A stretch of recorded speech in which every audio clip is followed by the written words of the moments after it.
Welcome to Georgetown, Texas, to Georgetown ISD Stadium, Berkelback Field, for a non-district contest between the Georgetown Eagles and the South San Bobcats. Bobcats come in 1-1. They lost their opening game 27-7 against McCollum, and they beat Harlandale last week 17-7. Georgetown is 2-0 and beat Abilene Wiley the first game 31-7, and then beat Waco here for their second victory. And the kickoff receiving is the Bobcats, and return the ball out around the 32-33 yard line as a host of blue-clad Eagles met him there. That'll be pretty good starting field position for the Bobcats out around the 30. The wet night here, a pretty good downpour just before kickoff. We'll see how the conditions hold up throughout the rest of the game. Right, the umbrellas came out and the raincoats came out. As the Bobcats line up, two receivers split left and right. Opening running play up the middle, little to gain there. Good job by the Georgetown defense stepping up and making a tackle. Later on in the broadcast, we will have a list of our sponsors, and we surely appreciate them giving us financial help. All the money that we earn goes to scholarships for Georgetown ISD, both Georgetown High School and ECU High School scholarships. Run to the right. Oh, no. Out of bounds around the 40 or 41 yard line. A good run around the right side.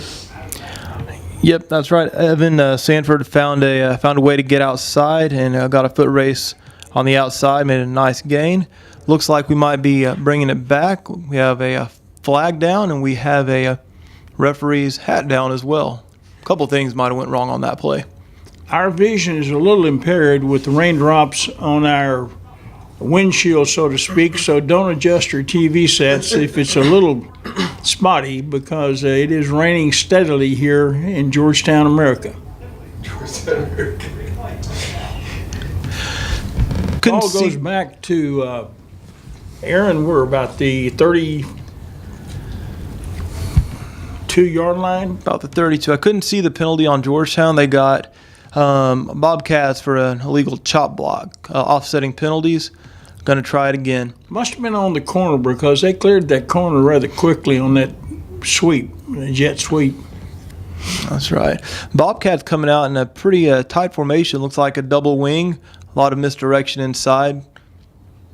Good job by the Georgetown defense stepping up and limiting the gain on that play as well.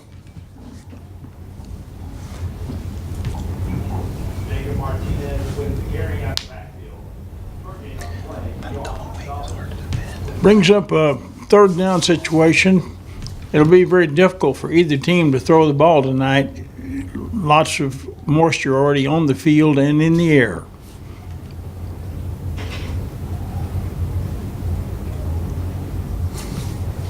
Another sweep to the left.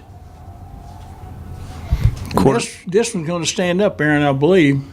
Looks like they got it. Looks like they had an inside read play. Quarterback decided to keep the ball. Got outside, even had himself a pitch option once he got out there, but decided to keep it himself. Was able to get the job done, get the markers moved. Yeah, Raul Gusto is the quarterback, and he also runs the ball about 80% of the time. Senior 5'9", 170. That was a good run there.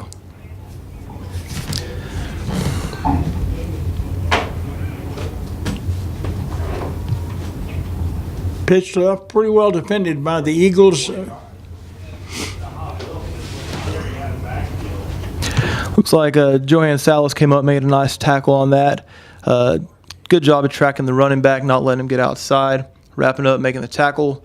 Minimal gain on that one. So far, South San is showing some good speed at their running backs. And the quarterback. So they've got good offensive speed. We can see split receivers both sides. That's right. Handoff up the middle. Pretty good gain, probably about a 7-yard gain on that one. I'm noticing they're having a lot going on the snap of the ball. Running back going one way, another running back going the other. Those can be kind of tough to defend sometimes. Brings up 3rd and 2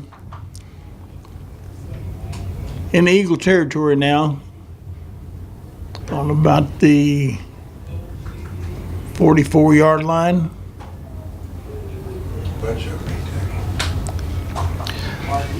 Looks like the running back was able to bounce it outside. Jacob Martinez on that one. First down, Bobcats inside the 40 for the Bobcats, moving the ball pretty well, Aaron, early on first quarter. They sure are. No huge gains, but they definitely seem consistent. 3, 4, maybe 5 yards per gain, just moving the ball down the field.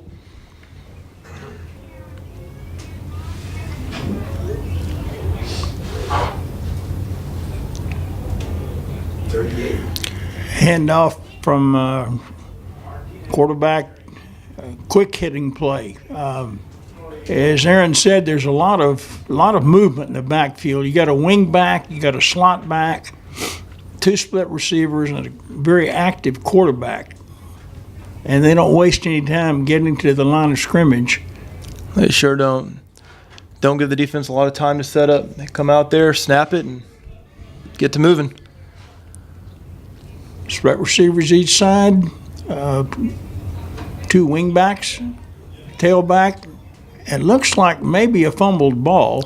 It does. Georgetown says they have it. Let's see what the referees say. Yep. Referees agree with them. Eagle football. Straight running play in the line, and that's a drive-killing play right there for the Bobcats as the Eagles take over around the 29-yard line. 1st and 10, first possession for the Eagles.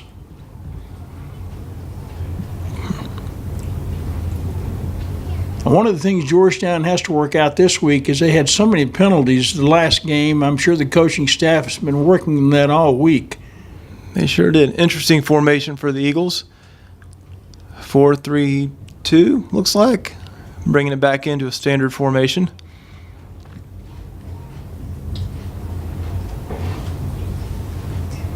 Oh, great play.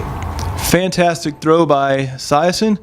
Getting number 20 down the sideline, Dylan Cahill, for a very nice gain. That's a good way to start your drive. Good reception by Cahill, well thrown by Siosen. The Eagles quickly to the line. Tempo quick for both teams tonight. Quick throw to the left. Looks like he's able to elude a tackler or two, getting himself probably 8 yards. Not bad for first down play. Well, they're not having any trouble throwing the ball. The catchers are catching it, and the throwers are chunking it. That's a good combination there.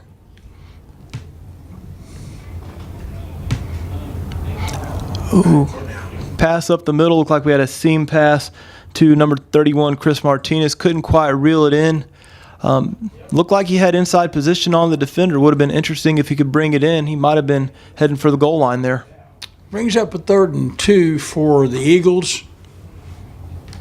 Inside the 35-yard line, around the 34.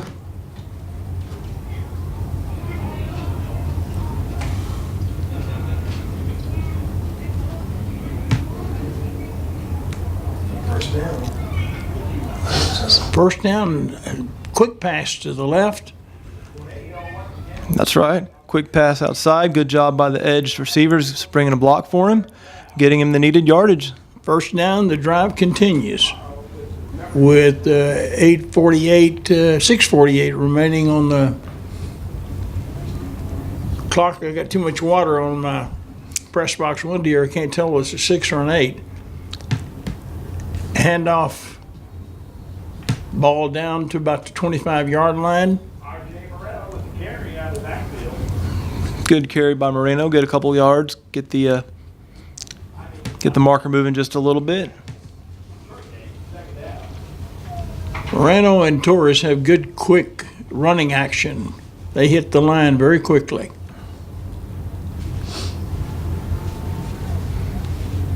Oh, good tackle. Number 11. Nice completion to Noah Drum out there on the edge. Tackled pretty quickly, but 5 yards nonetheless. Seosin's getting the ball out quick. Reception brings up 3rd and 3.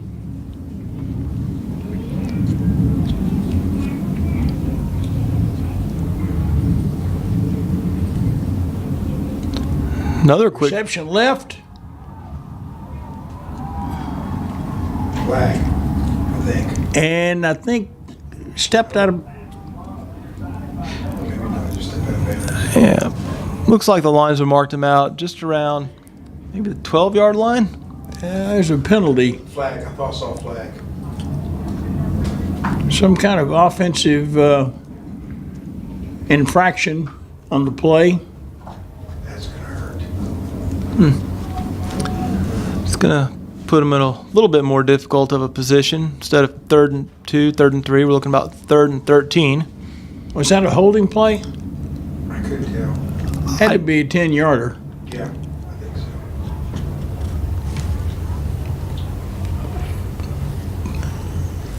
so. Brings up another 3rd down play with another 10 yards tacked on it. Tough situation here.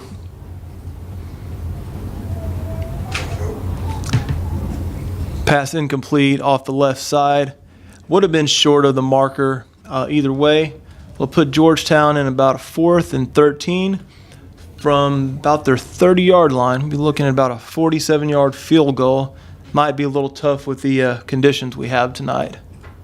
Are we in 4-down territory? Yes. We are going for it.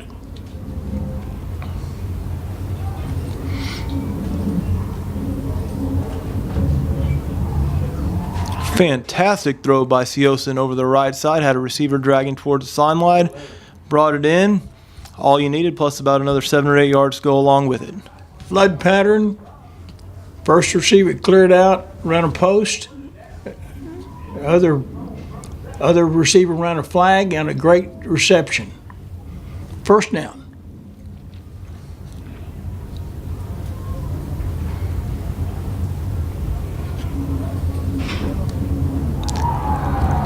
And we have a touchdown. Great quick pass by Seosin, who gets rid of the ball real quickly. 31. That was a really nicely drawn up play. Brought the coverage guy in by faking the handoff. Opened the receiver up right over the middle. No one in the vicinity to cover the pass. Touchdown, Eagles. Was Chris Martinez on the reception? I think the cameraman out. Looks like we're doing the swinging gate for the extra point. Georgetown liked the way that the Bobcats lined up, went ahead and snapped the ball and found an open receiver. So now we got 2 points instead of 1. So now we are 8-0 Eagles.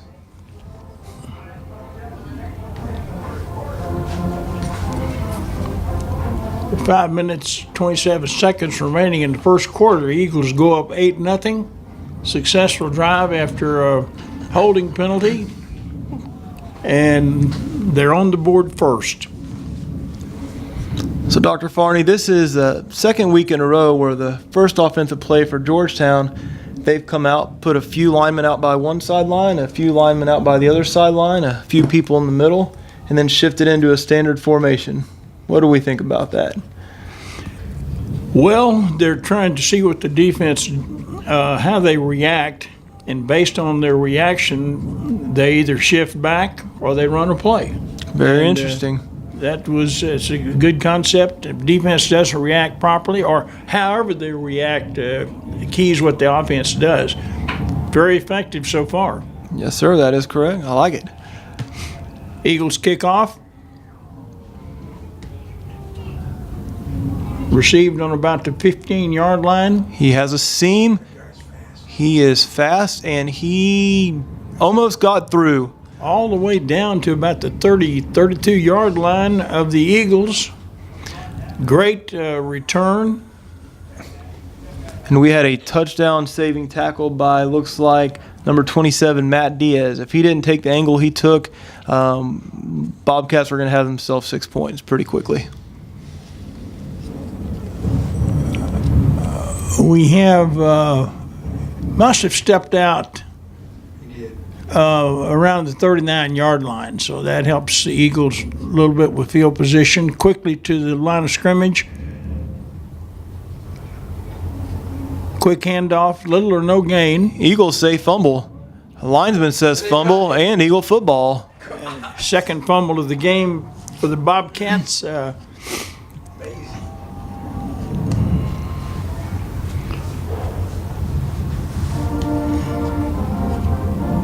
That will kill an offense very quickly.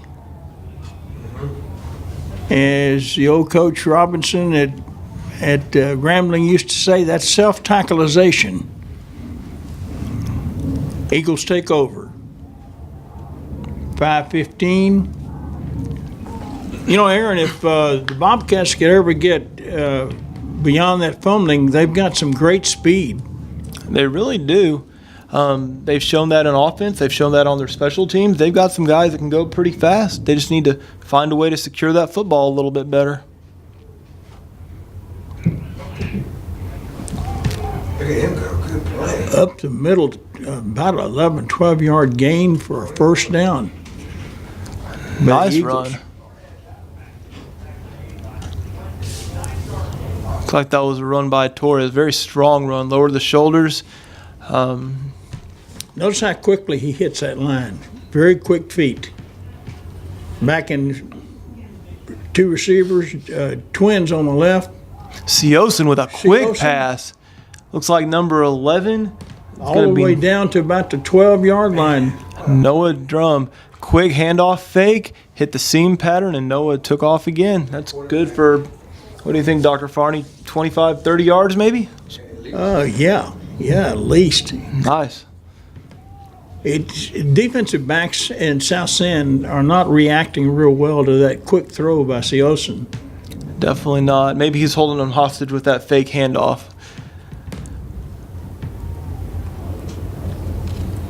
Yeah, with this passing game, they look like the old Red Raiders.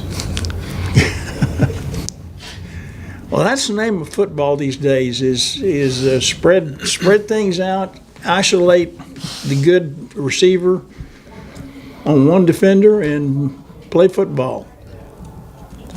Back in the line, 2nd and 6 for the Eagles.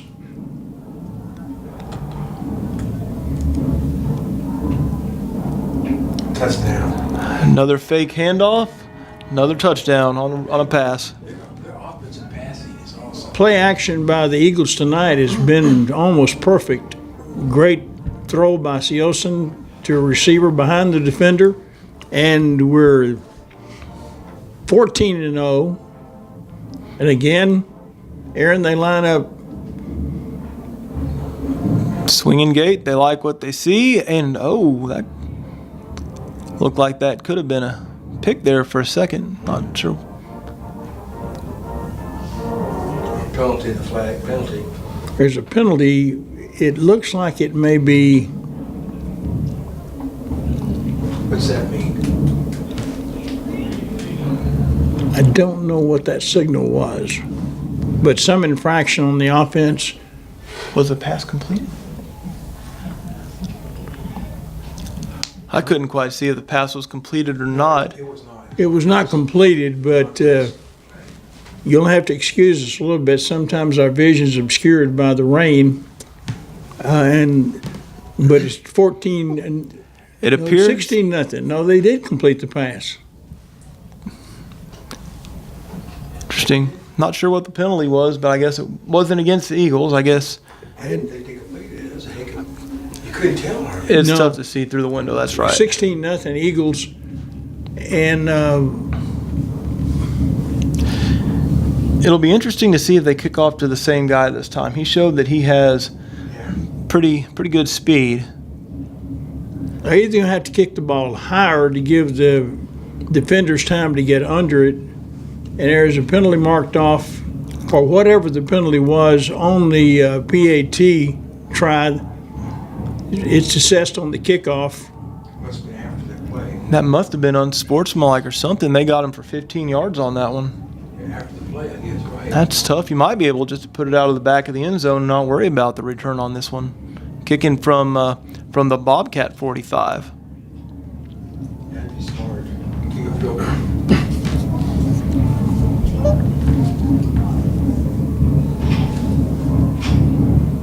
New rule on the kickoff this year in NCAA, which high schools go by, Texas high schools go by, and you can catch it anywhere and get the ball at the 25. It doesn't have to be in the end zone. It looks like we might have an onside attempt with this field position.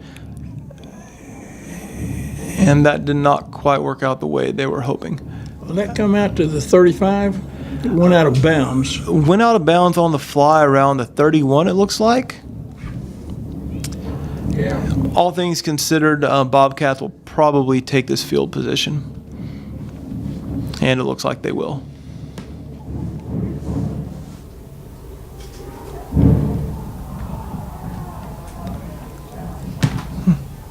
Well, that didn't turn out so well for the Eagles. Bobcats get good field position, trailing 16-0 with 3:52 remaining in the first quarter.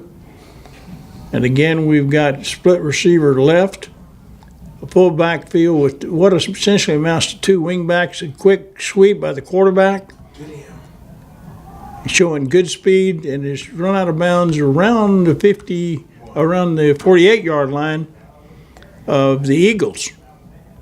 It was a good run by the quarterback. The outside linebacker on what eventually became a speed option took the running back pretty quick on that one and made the decision easy for the quarterback. And it looks like he was able to hit a seam with that and get himself a first down. Yeah, Raul Agasto, number 20, is a triple threat. He's quickly throws the ball and he runs it well. Quick motion, sweep left, Flag on the play. and a flag on the play. Could have been holding on the corner.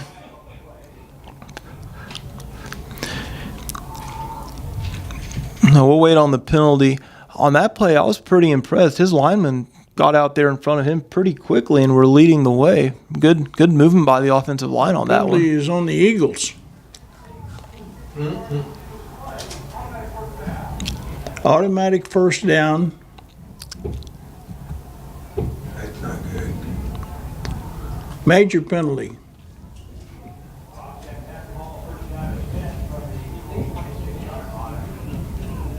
Bobcats operating from a 26-yard line, 1st and 10 after the penalty assessment.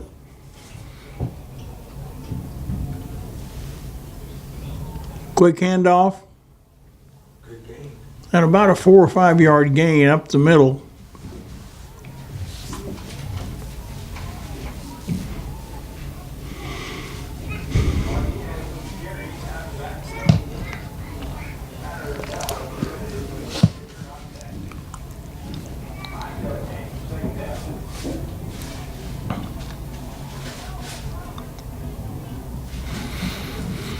Clock running, about to go under 3 minutes for the first quarter.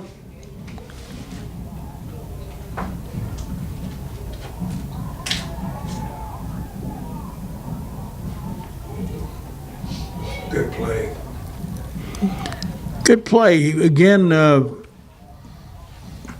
Augusto keeping the ball, had a pitch man, but the corner took the pitch man away, so Augusto had to keep it and was tackled.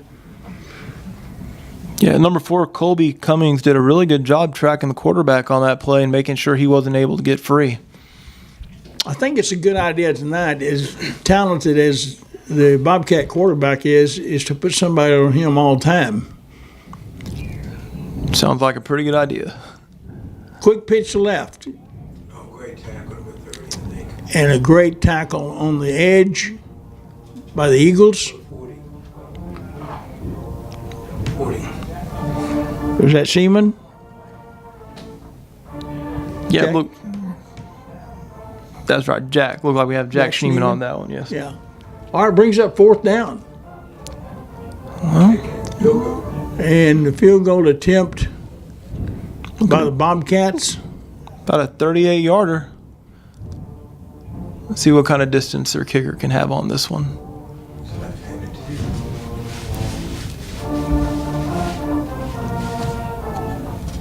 too. The kick is no good. We have a penalty on the field, so let's get this sorted out and see where we go from there.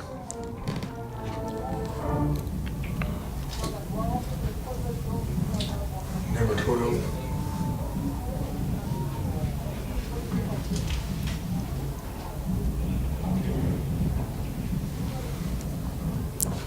Looks like the defense is staying on the field for the Eagles. were there too many men on the field? He said 12. I'm not sure what that meant. Ooh, got a roughing the kicker. Maybe running into the kicker. Staying fourth down, so I think that would be running into the kicker. 4th and 1, they'll probably go for it. That's a 5-yard variety. I guess number 12 ran the kicker. Bobcats will go for it. 4th and 1. And Georgetown wants to get together and talk about it, draw up a plan for this 4th and short. How's it taste? Well, that's kind of penalty that coaches hate because you need to take an angle where you will not run into the kicker either on a punt or a PAT or a field goal attempt. But when you're going full speed, things happen. They do. And that's a tough one because the kick was up and it was missed. So essentially it was Georgetown's ball at that point, but couldn't quite hold up. So Bobcats have another shot at it. Well, there's a 50% chance that the number 20, Raul Agasto, will take the ball and go around either end. Yep, and back to what you were saying earlier, it might not be a bad idea to put a guy on him and say, that's your guy, don't let him get it. Put 2 guys on him. Unique full backfield, but you have your 2 of your backs in slots or wing positions. Good stop. It's like a dive off the right side. 19 and 43. It's going to be close. San Antonio South says they have it. I believe the point of penetration First down. did give the Bobcats a first down. 1:29 going, remaining in the first quarter. Bobcats have new life.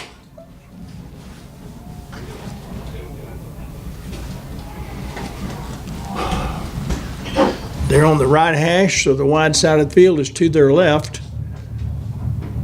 Quick motion left. And not too much on that play. A good job by the Eagle defense to swarm the ball carrier, get him for what looks like a loss. One of the Bobcats' favorite plays is that formation where they've got the 2 wings and one of them goes in motion for a quick jet sweep type action. The quarterback either keeps the ball or pitches to him. It's hard to defend. But the Eagles so far, the last 3 times, have handled that play real well.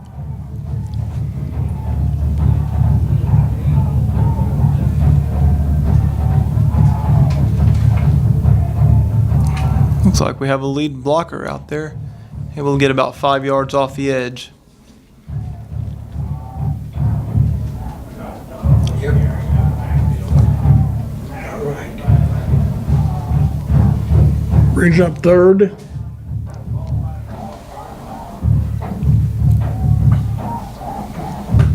And about 5 yards for the first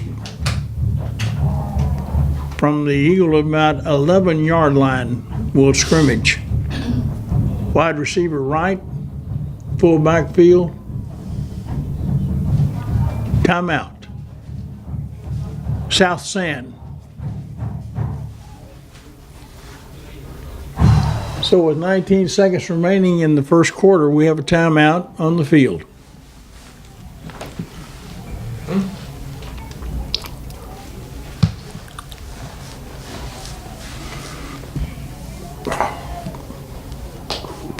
Well, Aaron, if the Eagles hold them on this third down try, 3rd and 5, do they go for a field goal to end? You know, I don't know. It depends how close they get. I'm thinking they get it 4th and 2, 4th and 3. They might try to punch it in. Otherwise, they might try to get on the board with 3 points. But with wet conditions, field goals aren't a guarantee. You have the snap, the hold, the kick. There's a lot that can go wrong with slippery football. There we go. This should be last play of the quarter.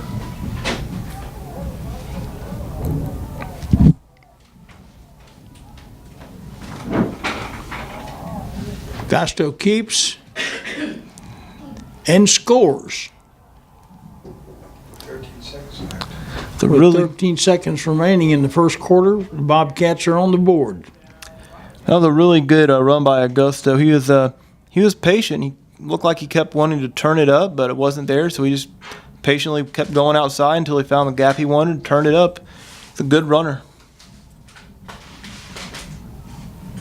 Looks like the Bobcats will attempt a PAT here, a kick. That timeout. But they use another timeout. Is that their second timeout of the half? I believe it's their second. They have one remaining. Maybe a little indecisiveness on their part on whether they want to go for the extra point and play down by 9, or if they want to try to keep things level by trying to get a 2-point conversion themselves.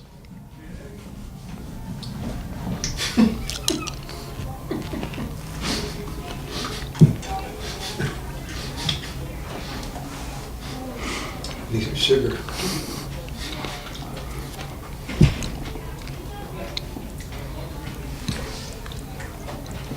The rain may have slackened up a little bit, Aaron. Looks like it has.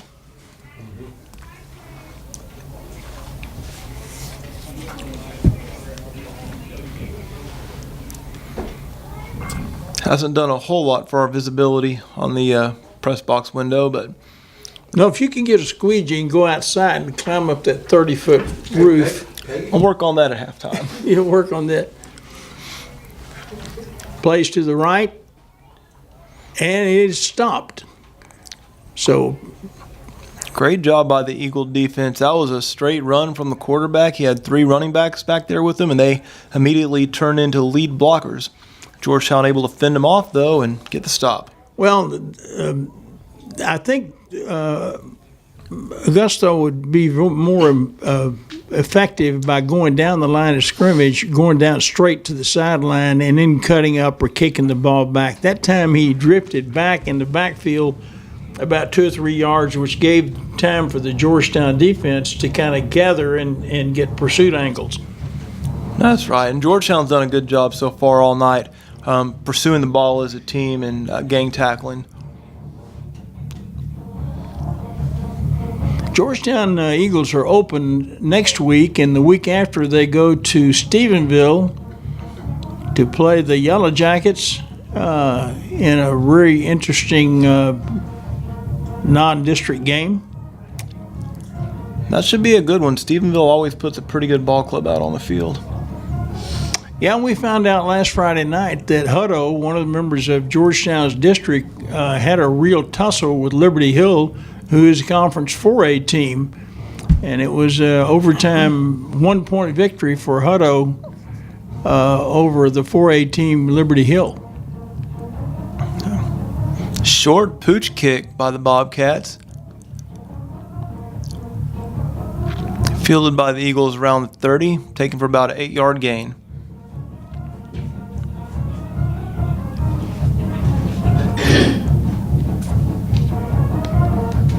Out to around the 38-yard line. Eagles will set up shop with 4 seconds remaining in the first quarter. We will probably have, Aaron, one play here before we change ends of the field. All right.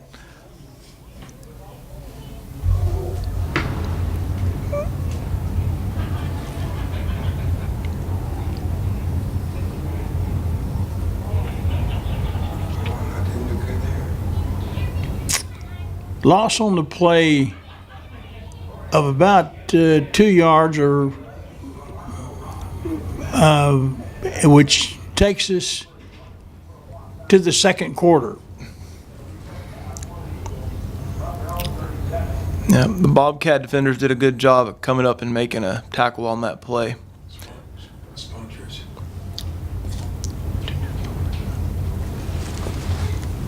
So we'd like to take a moment here to thank our generous sponsors that help us keep this program going. We'd like to thank Sierra Microwave Technology, the City of Georgetown Utilities, and First Texas State Bank. Thank you for your continued support.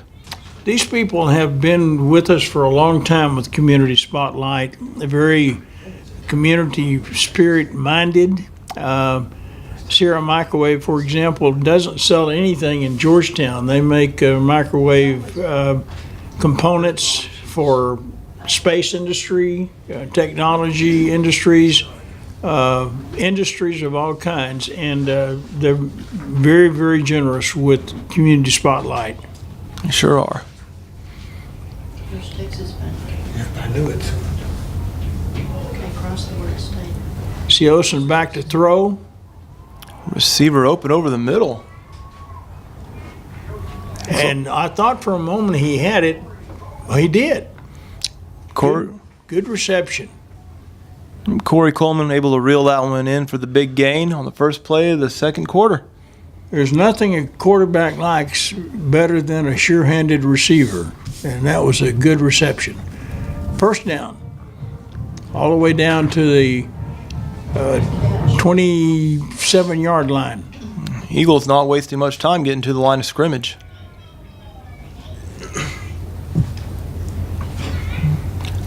Good hard run inside.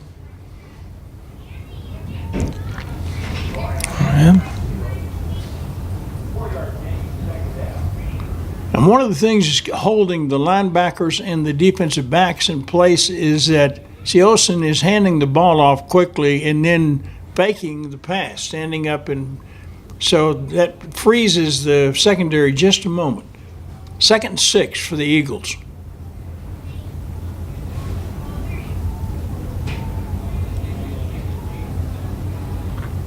Again, a handoff up the middle, down to around the 21-yard line. Not much on that one. Bobcat defense stepped up pretty quickly for a pretty good stop. Maybe a yard on the play. 3rd and 6 for the Eagles, quickly to the line. Split receivers both sides, twins on the left. Gun formation.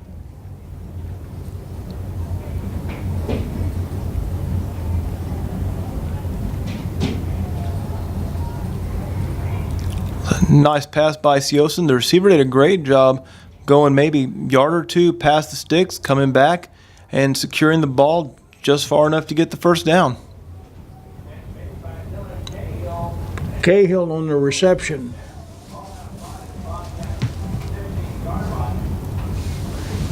Number 20, Dylan Cahill on a good reception. 1st and 10.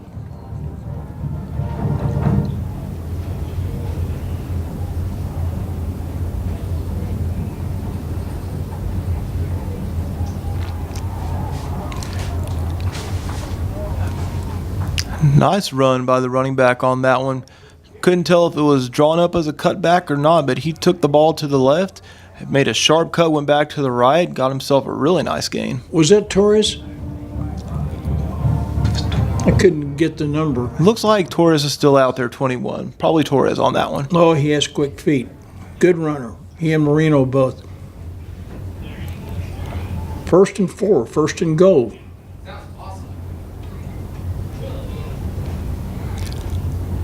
Not too much there. Maybe one. You know, I haven't seen a lot of it yet tonight. Last week, Siosin was pretty dangerous with his feet. He was able to do a lot of read plays, keep the ball, and get a lot of gains. It'll be interesting to see if they go to that here at some point pretty soon. Motion back to the left. Oh, sacked him. So read that play. Some malfunction at the junction there. That was a loss on the play on the second down attempt. And Torres never could quite get going on that one. The defenders were back in the backfield too soon. But play is going to be negated, I believe, by a holding call. No, it's a 5-yard penalty. Your procedure call?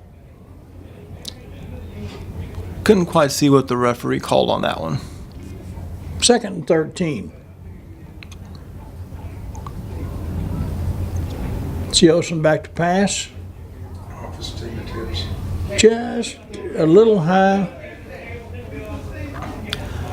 Brings up 3rd and 13 for the Eagles. Pretty good throw. Defender was trailing on that one. Seosin put it either where his receiver could get it or no one could get it.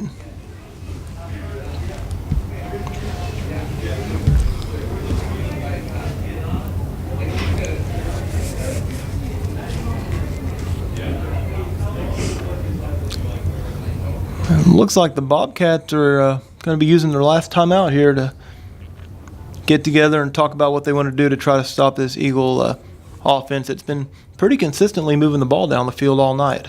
Each team allowed 3 timeouts a half, and the Bobcats used their last one. The Eagles still have 2 remaining, with still around 8 minutes remaining in the second quarter.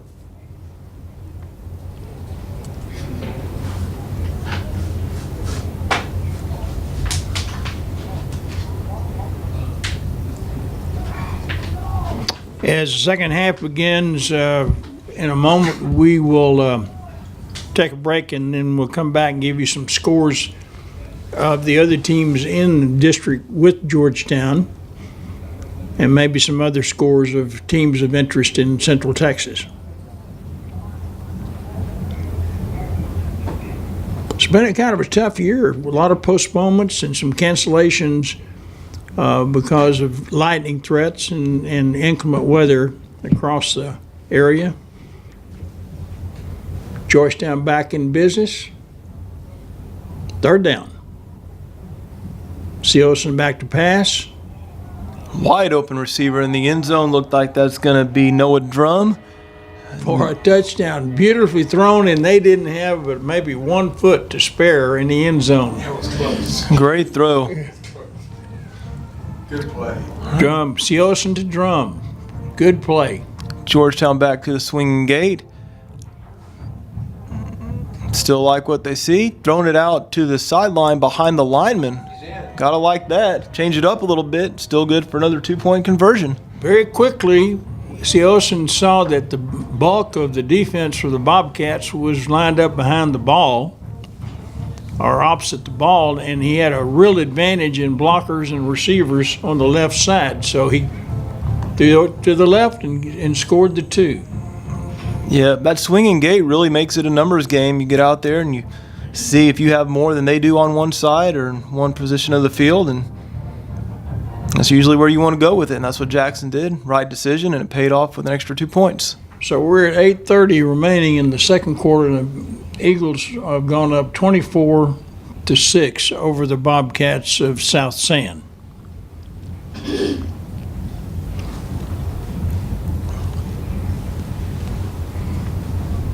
We want to thank Peggy Hoffman for her work in putting things together and getting our sponsor sheet up to date.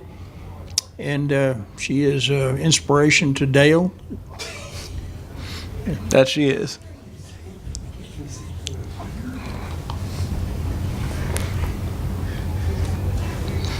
Ready for the kickoff. Eagles kick the ball and give them, and probably very impressed. Go out of bounds. Went out of bounds about the 26. So it should give the Bobcats pretty good starting field position. Let's see if they continue to come out in that same, looks like double wing or wing slot formation. They seem to be pretty dedicated to it so far.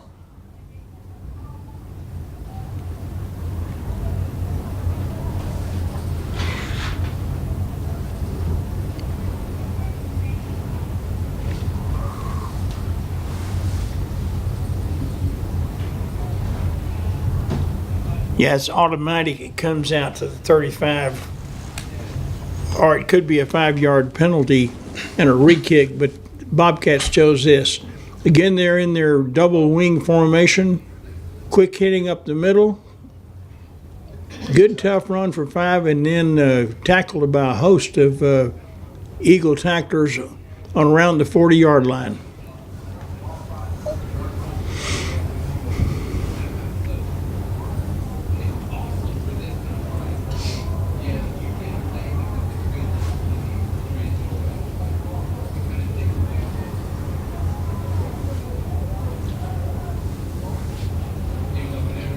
Getting 2 split receivers, one each side. Still have their 2 wings.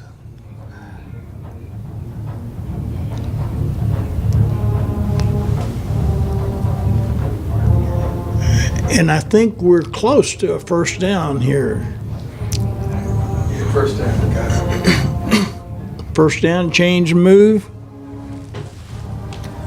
Dr. Farney, do you remember, have they thrown the ball yet tonight? I know there's been a lot of running. I think in the first series, didn't they throw the ball once? I think in the first 2 games of the season, the Bobcats have thrown the ball 7 times. There were 1 for 7 coming in tonight throwing the ball. So they're not much in the throwing area.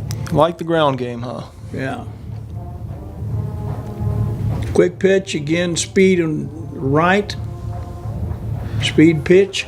Good job by Gage Leggett coming up and making a really pretty solid hit over there on the sideline. Caden, his brother, graduated last year, went to Texas Tech, and I think has an ankle injury that kept him out last week, but was scheduled to play for Tech last week in this game. He was one of the planned players to be in the game. A pretty good athletic family. Very impressive for a freshman. Quick handoff up the middle, part of the option. Big pile up. Bodies flying everywhere, it looks like. Hey, Chris. Augusto has the option of giving to that quick hitter or the slant off tackle or to the pitch man who's in motion from the other side or running the ball himself. So that's a pretty tough offense to defend. It sounds like it. Makes it really important for everyone on the defense to stay true to their gap and their responsibility. One slip up and that could be all it takes for a big gain.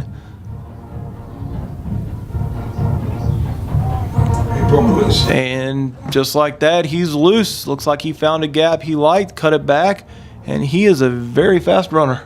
And if there are no flags, that is a touchdown for the Bobcats with 6:12 to go in the second quarter.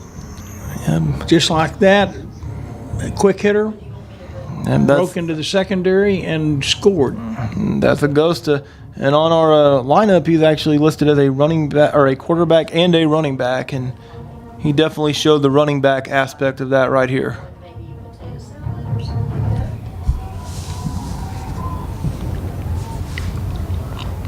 Oh, no, I want to get something most of y'all eat. I want to get, Looks like they're going for 2, roll out, and they threw a pass. Looks like it was incomplete, but definitely a change up from what they've been doing here the last several possessions. do you want me to bring some french fries to throw in the So that puts Georgetown up by 12 points with just over 6 minutes left in the half. Georgetown scored 3 times and with 3 extra points, 2-point conversions, and the Bobcats have scored twice with no PATs, either 1-pointers or 2-pointers. Yep. We had a pretty good pregame downpour, but it looks like everything's kind of cleared up for the football game.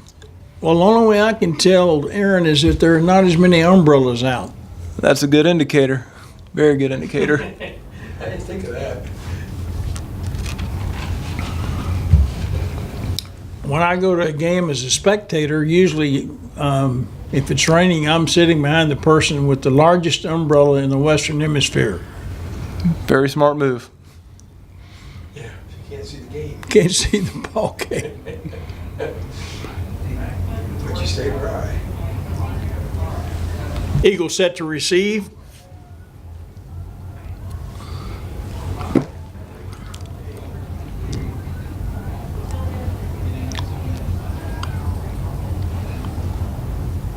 Looks like we have a squib kick.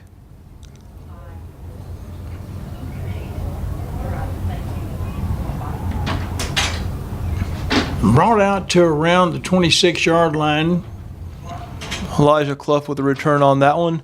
Couldn't quite get rid of the defenders. Tried to find a sideline.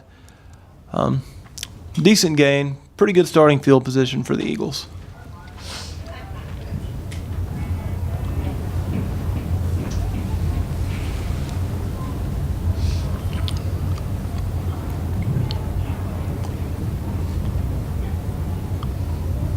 Elijah, 6'2" senior.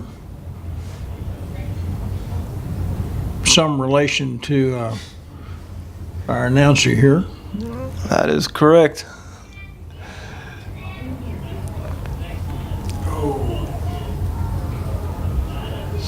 Seosin with some misdirection on the handoff, rolling the other way, found fullback in the flat. Bobcats able to minimize the gain, though, just about 3 yards on that one. 2nd and 7 for the Eagles.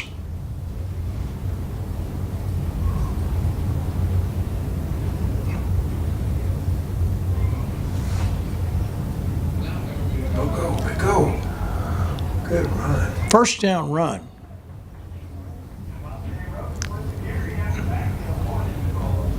Number 8. Nice run by Roden. Georgetown up to the line, ready to snap it again. Road again. Looks like the same play, just to the right side. Good result, another 6 yards. Roden, a 5'10" senior, 195 pounds.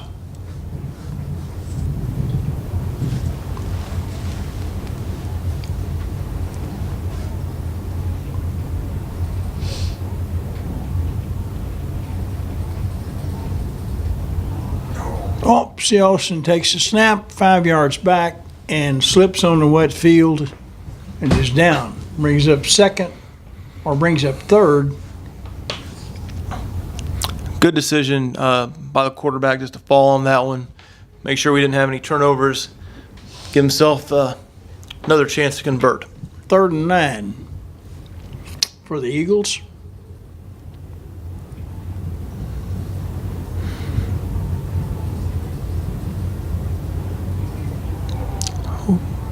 Tough one there. Seosin blindsided. Blitz coming off the offense's left side. Never saw it coming.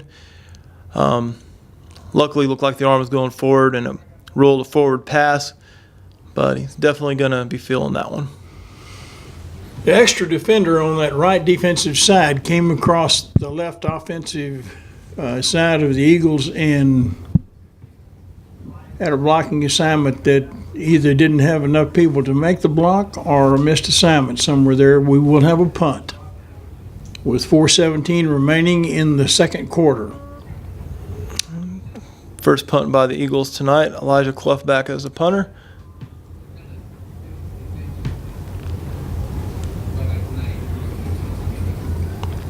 Good punt, good roll. At about 25 or so yards on that one. Put the ball on the other side of the 50.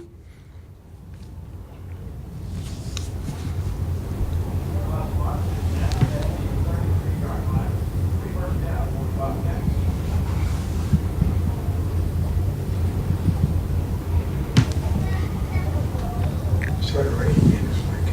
Yep, That's right. Dr. Farney, your umbrellas are starting to come back out again. yep, here we go. Think of Butch Cassidy and the Sundance Kid and the song Raindrops Keep Falling on My Head.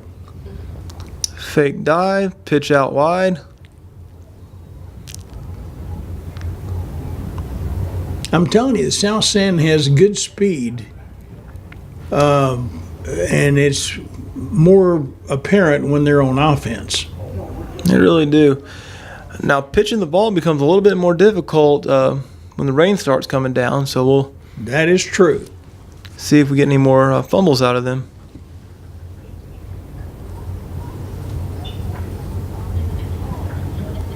Augusto keeps the ball and gets the first down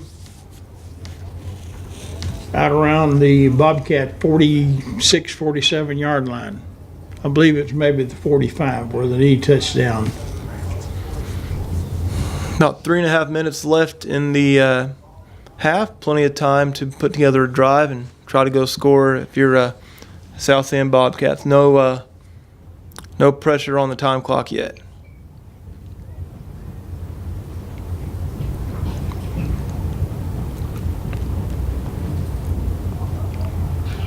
Looks like we have a ball on the ground.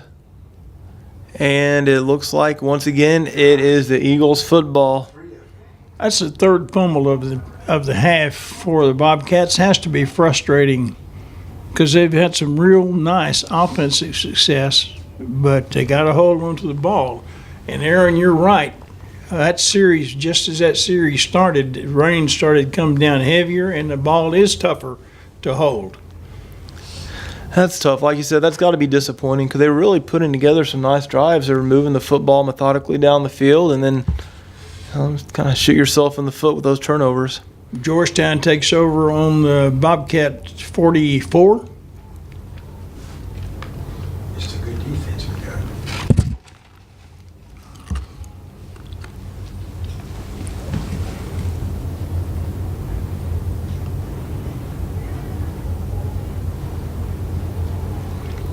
Ball just looked like it could have been a little bit behind the receiver Noah Drum, but we do have a flag on the field.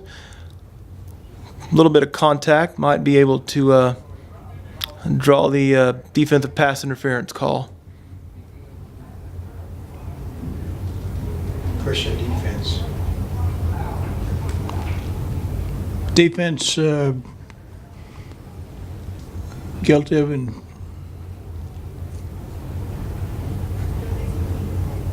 infraction. It's been a holding defense or pass interference, one or the other. I didn't get the signal. They had him on pass interference, I believe. Okay. Receiver. 1st and 10, and the clock goes to 3:02 for the Eagles.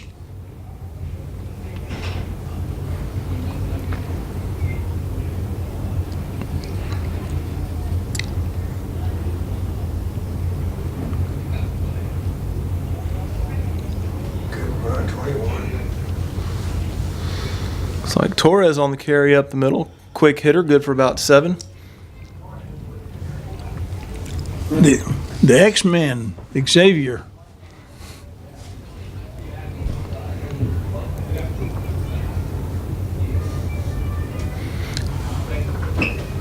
And he's almost got a first down. Looks like they're going to give it to him. Looked like a similar play this time. Instead of taking it up the middle, they bounced it outside and was able to get the first down. Well, he probably couldn't see any daylight inside, so he went to daylight. That's a good reason to go outside.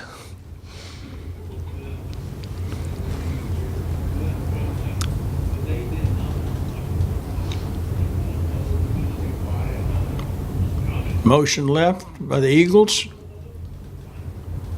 Handoff. Good run.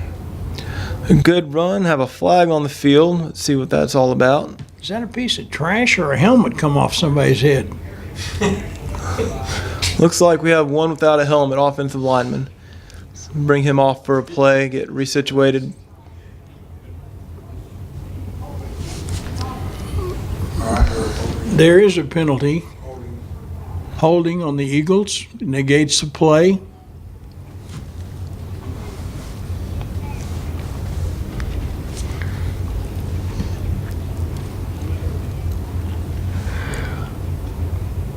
This makes it a pretty tough first down play. 1st and 20, isn't it? 1st and 20. But still good field position for the Eagles with 2:10 remaining. Cielsa back to throw. Nice tunnel screen. Screen pass, great move. Fantastic movement by Noah Drum. Follow Almost the scored inside the 5-yard line. He's reversed his field, cut back across the field, got a couple of good blocks, and the Eagles are down about the 4-yard line. Looks like they ran a tunnel screen on that one. They threw it to the receiver wide, but he had his offensive lineman out there blocking all those defensive backs for him. If I'm a defensive back, I see some of those big linemen coming at me, I might not want to step up and take that block on real quickly, and that sprung him, and then he made some nice reads over the middle too, following some other blockers. 1st and 4. Diving into the end zone. 21 looks like Torres for the score. X-Man, as you call him. That's right, Xavier. Nice Good job. Takes the score to 30, and we got the swinging gate again. Are we bringing on our kicker this time? Change things up? Looks like we have a kicker. He's practice.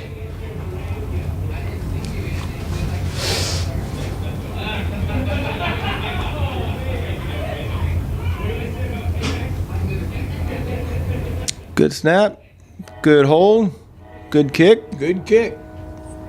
There Takes we the go. score to 31-12 with 1:50 remaining in the first half. You want to go down and get something to eat? But they'll have it. Get something for him. Carry. Carry, yeah. I'm gonna get something. Yeah. I'll get it in a minute when it's out. Can you see it? I can't tell, baby. Yeah, it's out. Just get something for Carrie? Yeah. Well, Give me one piece of pizza. That's it. let me have if you give me one of those, what do you call them, sandwiches? Not Schlotzkys. Schlotzkys, yeah. Get one of those? You or something? Carry you or something? Sure. He's on diet. They work out and weight. They just got how much for diet. All right. Bobcats back on the field, ready to try to make something happen with the last 2 minutes of this half. One of the challenges here, Aaron, is that cover this thing well because they're dangerous on kick returns. They sure are. I believe Georgetown just kicked it out of bounds a couple of times, which gives good field position to the Bobcats, but doesn't allow them the opportunity to get a full head of steam on a return. Just whatever. Sandwiches. No pizza. Here.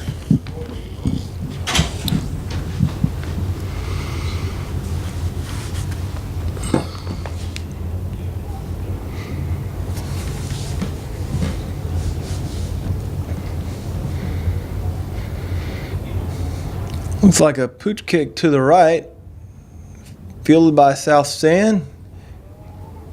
Giving up a little bit of ground. Let's see if it pays off for him. Nope. It does not. Good pursuit by the Eagle kick coverage team.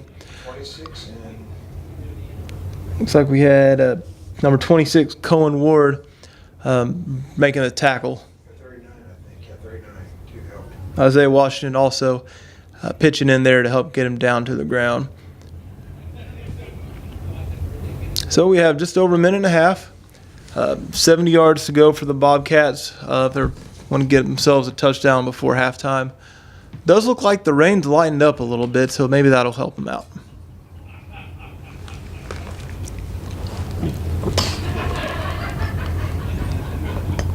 Gusto back to pass. Intercept. That ball is picked off by Elijah Clough. They tried something new. They tried to go for the deep ball. The pass seemed really high. The trajectory on it just didn't look quite right. It floated up there, Except for grabs. and it was up for grabs. Crazy. Good way of putting it. Number 16, great field position, great defense, was in good position and made a nice play.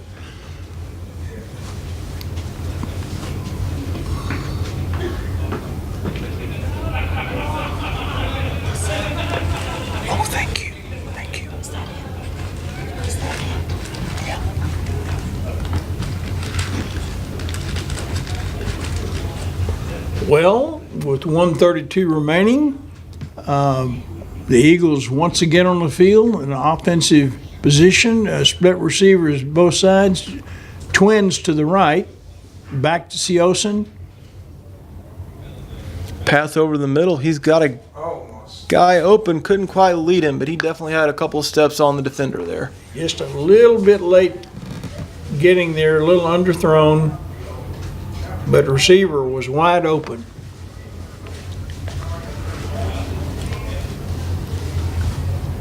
Aaron, this is a time when your 12 to 15 yard passes are open because the defensive backs are really giving ground.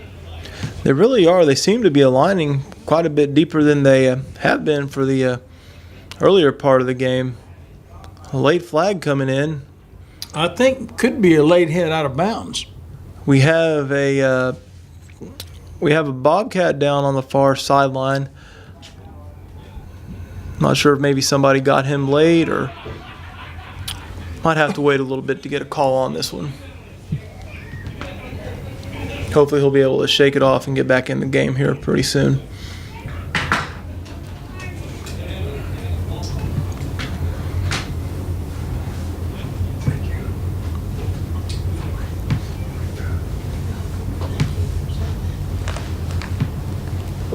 Did you see was a flag thrown on the sideline? Yeah.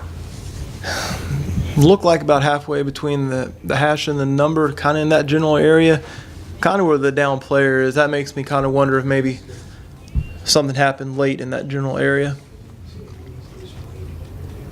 Could have been anything. That area out there, we had some blockers out there for the receiver. And there were some hits right at the out of bounds line. Could have been.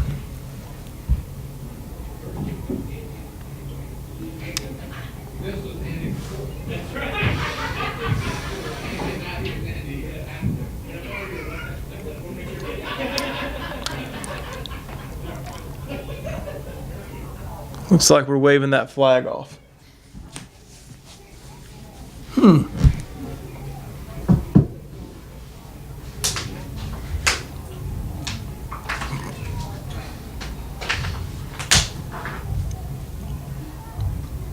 Third and 14, 119 remaining. And I believe we have a first down. Is that Torres again? X-Man again. That's Can't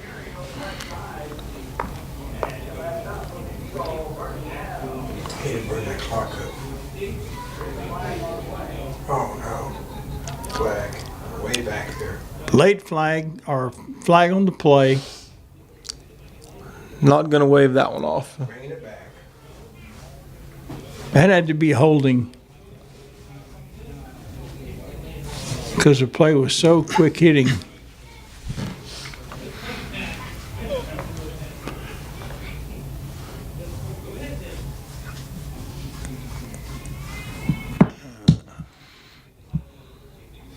Oh, it's a 5-yard penalty. 3rd and 24. Board shows 3rd and 24. The down marker shows 2nd down. I'll be interested to see which one it is. Well, the previous play was 3rd and 19.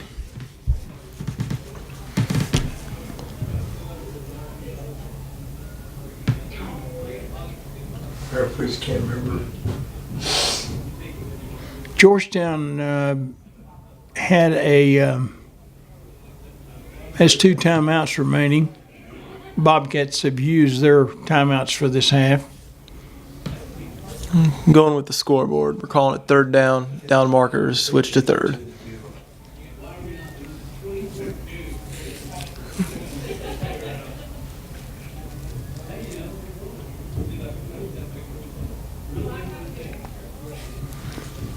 Playing it safe on 3rd and long, just secure the football, run off a little bit more time. And the Bobcats can't stop the clock because they're out of timeouts. That's right. So the Eagles can take the clock down for another, 30 seconds? yeah, right about down to the 20-second mark. Looks like the Eagles are going to wait until right before the play clock expires, use their timeout, get the punt team out there, and really try to limit the time that the Bobcats are going to have to handle the football. And with their having no timeouts left, that's significant because they'll have to throw to the sideline. They call timeout in 1 second. Score 31-12 here, almost the end of the first half.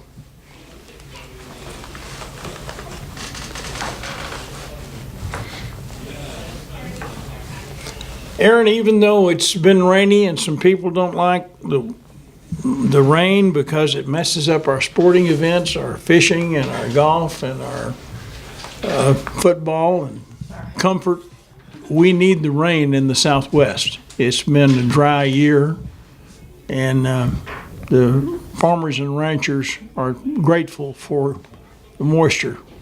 No, we do. Definitely need the rain. Probably going to go a little bit more this weekend. Looks like we have a system out in the Gulf that might bring us a little bit more rain over the weekend. Help the farmers out a little bit more. The old Kingston Trio song, there's fighting in Africa, there's rioting in Spain, there's hurricanes in Florida, and Texas needs rain. And we always need rain. Sounds right.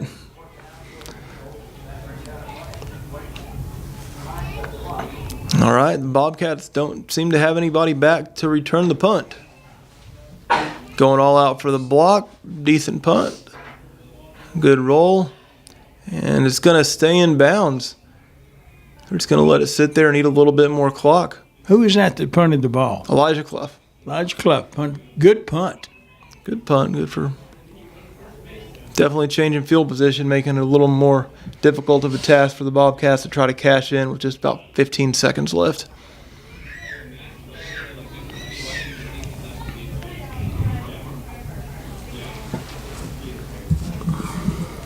Boy, help me, Aaron.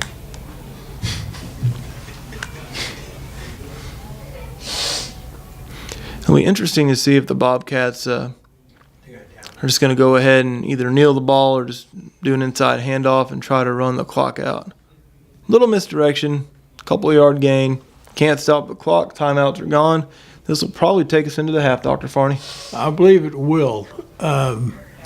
With the score 31-12 on a rainy night in Central Texas, we're going into halftime, the Bobcats and the Eagles.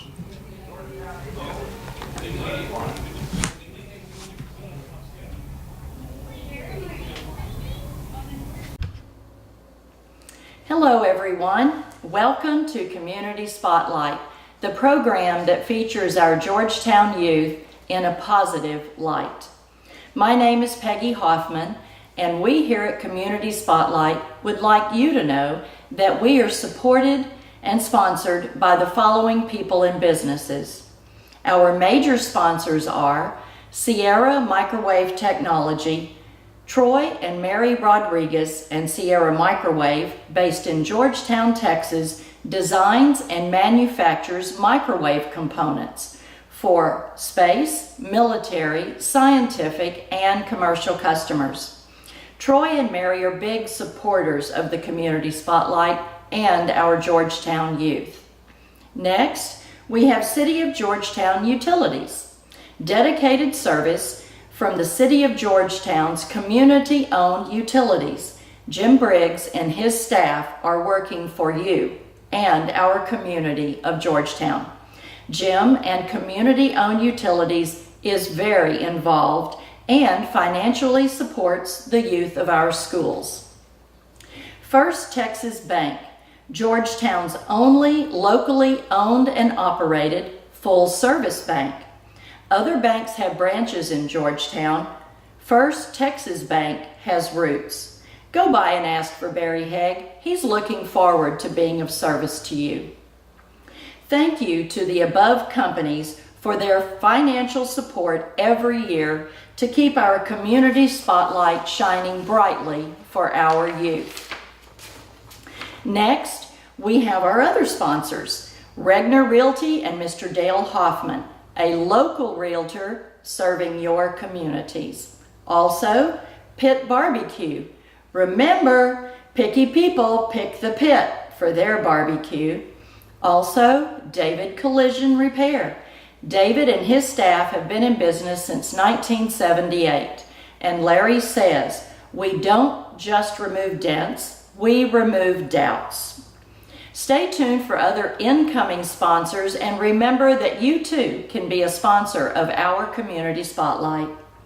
Last but not least, we would like to give a big thank you to Mr. Dale Hoffman, Dr. Bill Farney, Dr. Ted Coy, Jim Briggs, Stan Malden, Curtis Hoffman, and Aaron Clough, along with the other many volunteers that make our Community Spotlight possible every week. And now, back to the game. We're back. Third quarter, beginning with rain still coming down a little bit. Eagles leading the Bobcats of South San 31-12. And the Eagles set to receive the kickoff, defending the north end of the Barkelback field. And the kickoff is away. Little squibber. Eagles able to bring it in on the 40-yard line. Tackled immediately, but you'll take the field position in that situation. Good field position. And whatever wind we have, Aaron, I believe is coming out of the south. It's not too much. You're looking at the flags at the end of the field. I don't see too much movement. No, they're not. They're still. Speaking of flag, I think they might have a penalty. Or the Bobcats offsides? Couldn't quite tell.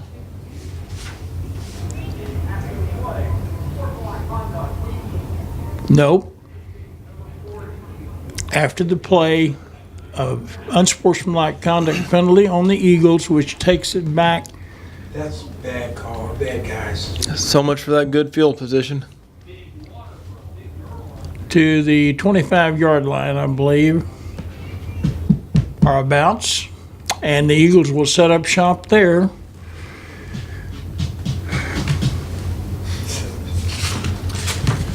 Quarterback by himself back there. 5 wide receivers.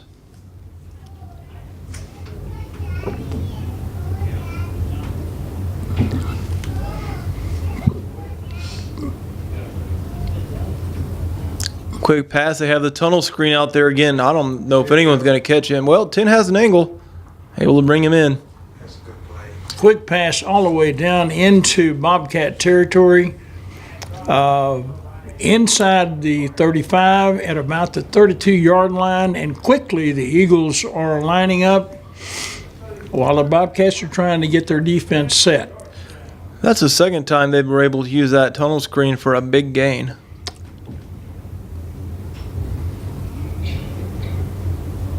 Good drive, about a 3-yard gain up the middle. Was that Torres, Aaron? Yep. That was Torres. Xavier Torres brings up 2nd and 8 in the gun.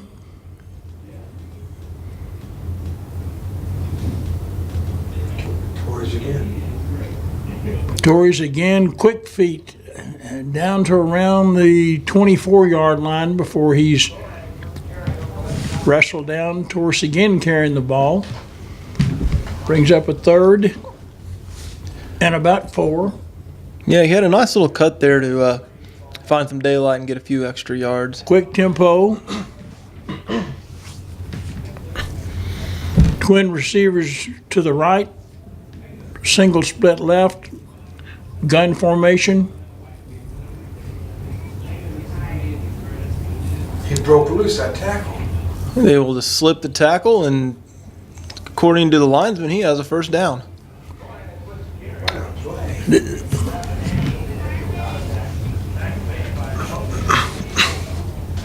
First down on the 21-yard line. Quick tempo to the game now.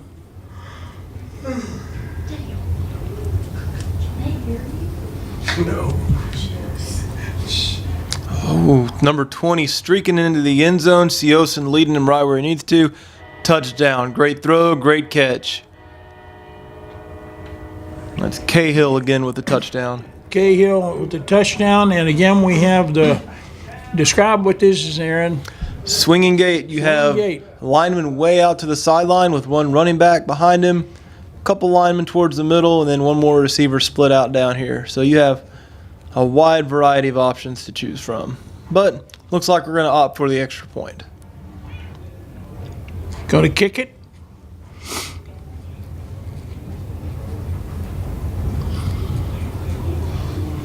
Good snap, good hold. Looks like a good kick. Picks up and good. Brings the score to 38 for the Eagles, 12 for the Bobcats. Well, Aaron, the Eagles struck first.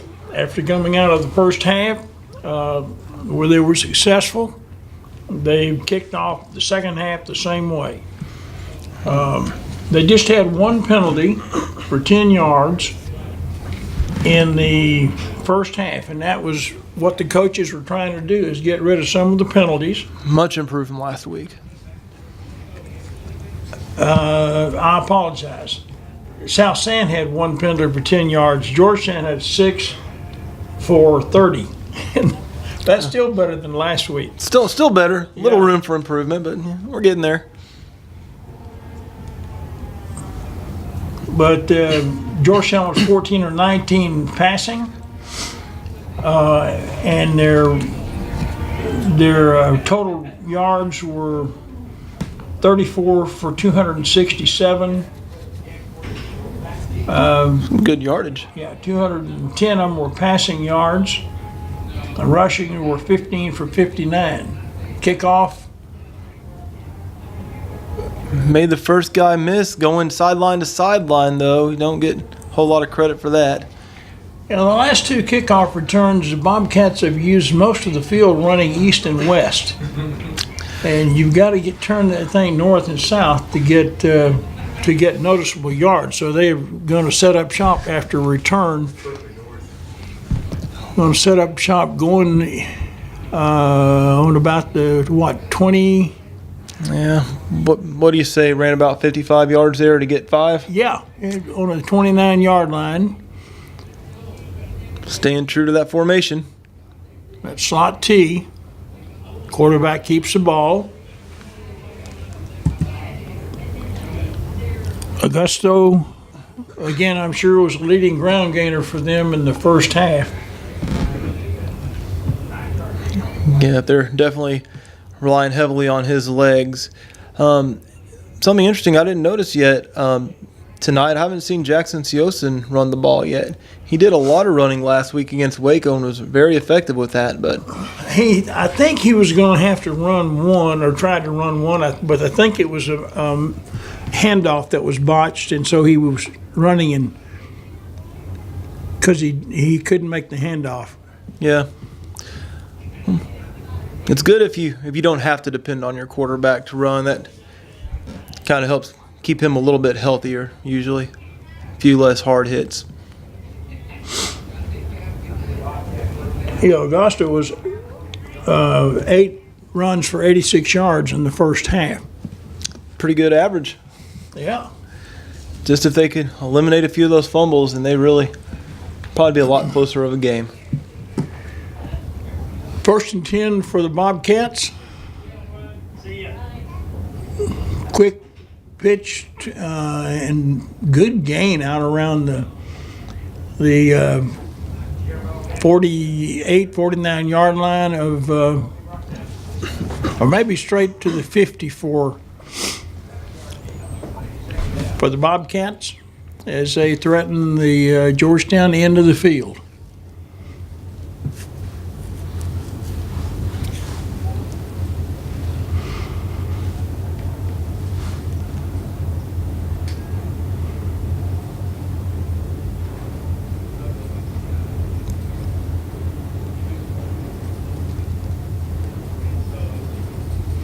I think it's going to be a first down, but it was probably a good defensive effort, Aaron, on the part of the Eagles, holding them to about a 3-yard gain, but it is a first down. Yeah, linebacker did a good job of tracking him inside out. Just couldn't quite get to him before the first down was made, but still pretty good play, I'd say.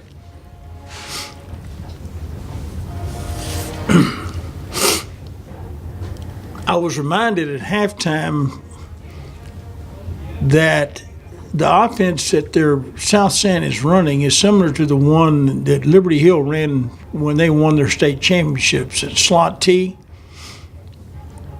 where it's quick hitting and a lot of confusion, a lot of crossing in the backfield, a lot of quick motion, jet sweeps.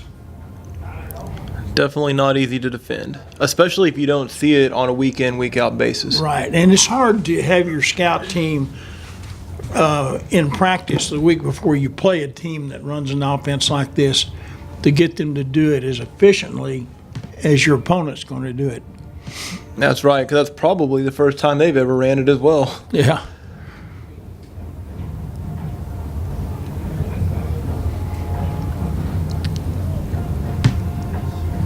Oh, fumbling. Risky pitch there by the quarterback. He was already wrapped up and tried to make something out of nothing, and it almost cost him. Looks like he had the ball on the ground. Number 27 was able to bring it in, it looks like, and save the turnover. Raul Agostos definitely can play if he wants to somewhere on Saturday for some college. He has good feet. I don't know about the quarterback position, though, because we haven't seen that much passing out of him. But he certainly can run the ball. Definitely a good runner.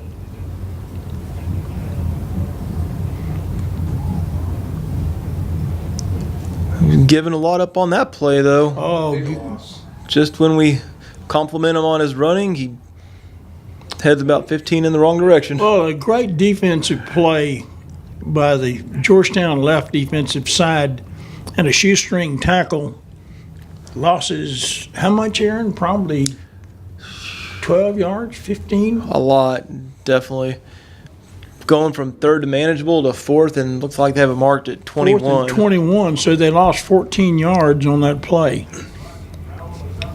Line up to kick, 4th and 21. He'll be kicking the ball from around the 30-yard line. High snap. Low kick. Drum able to take it on a bounce. Get him about maybe 7 or 8 yards along the sideline.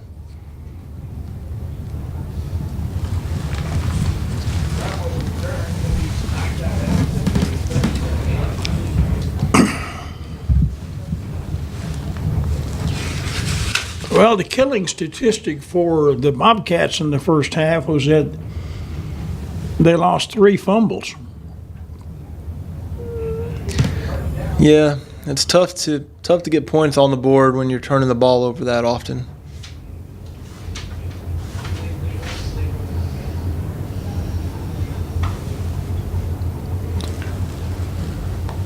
First down for the Eagles.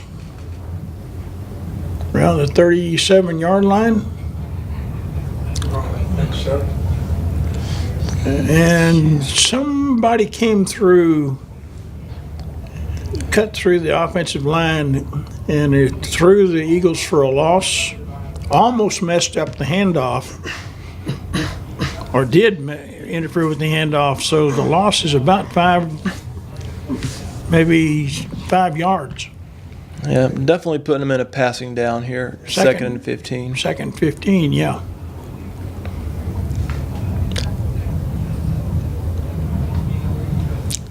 Tunnel screen again. Not able to get the huge yardage they did on the previous 2 tries with that play, but still good for 7. 3rd and manageable now. Well, and after 3 tunnel screens during the game, that was a 3rd, and it got 7 yards. The other 2 were very successful.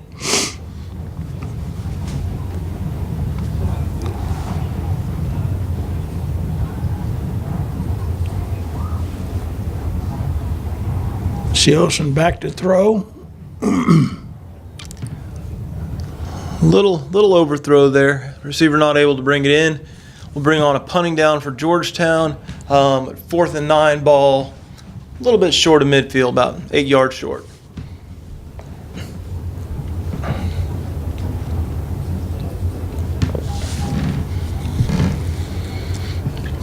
as we said, Seosin was 14 of 19 in the first half and did a lot of damage to the Bobcats secondary. Low line drive punt, bounce for about 5 yards. Give the Eagles time to get down there, cover it. No interest on the Bobcats for picking it up. Goes about a 40-yard change of field position. Also of note in the first half, the Bobcats had 0 passing yards and the Eagles had 218. So that was a big difference in the score at the half.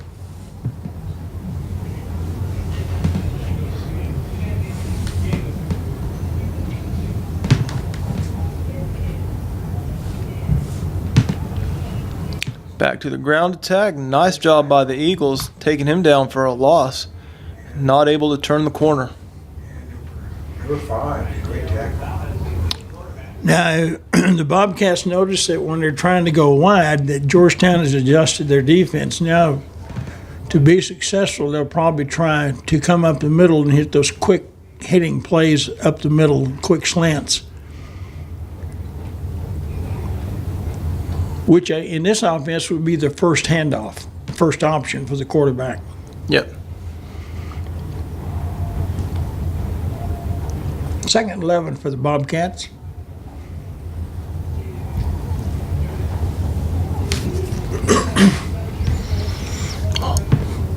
All but one packed into that tight formation. One receiver split wide.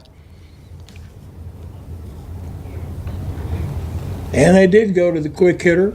Got about 5 or 6 yards. Brings up a third down.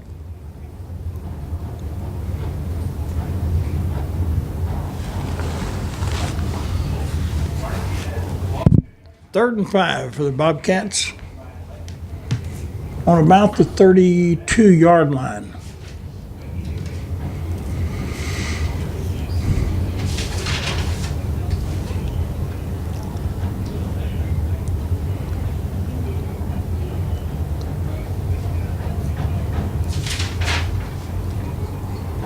Slot T. Motion left.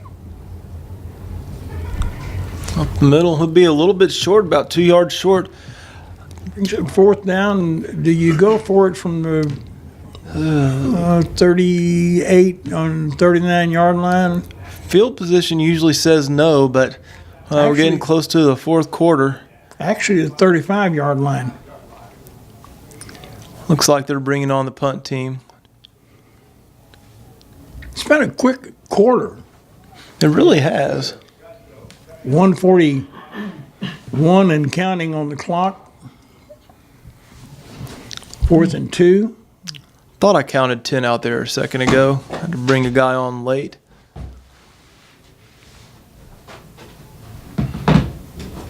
Good pressure by the Eagles.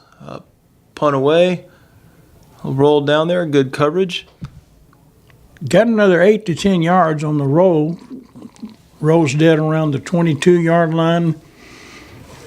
Eagles will take over from that point with 1:16 remaining in the third quarter.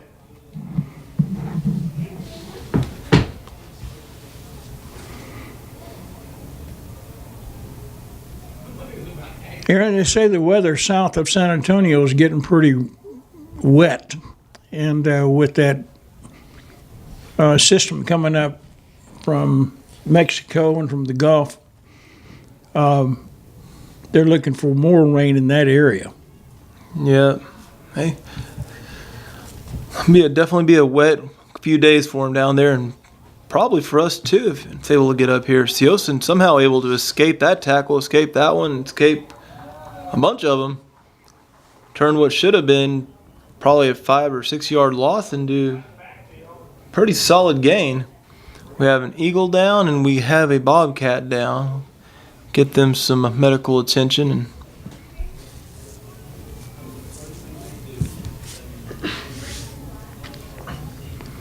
there was a tangle of players in the backfield, Eagles and Bobcats, and as Aaron says, we've got a couple of players down, one from each team. Hope those aren't serious injuries. Bobcats up, walking off under his own power. Eagle is also up. Looks like that was Noah Drum for the Eagles, a little bit shaken up.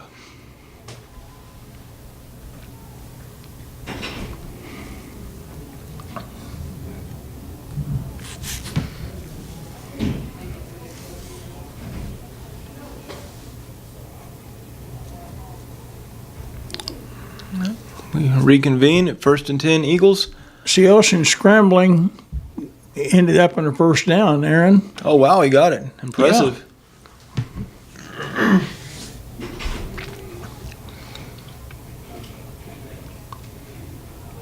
In the gun formation with a back behind the quarterback. And Quick he's through hitter. quick. Big hole. Nice block by number 30 down the field, too. Gave him an extra 5 yards. At number 30 is John Miranda for the Eagles. Nice job, kind of a peel back block. And the Eagles are not wasting any time. They're up on the line. Bobcats aren't even lined up yet, hardly. And Eagles ready to snap the ball in. They do. Fake dive up the middle. Quick pass to number 30, unable to complete it. One thing about Ocean, he throws the ball to where if his receiver can't get it, nobody else can. He's done that several times tonight. Correction, that was number 20 he was throwing to. That's right, Dr. Farney. In the end zone a couple of times, he led the receiver, couldn't quite connect, but the defender didn't have a chance to get a hand on it. So, really good ball placement by him.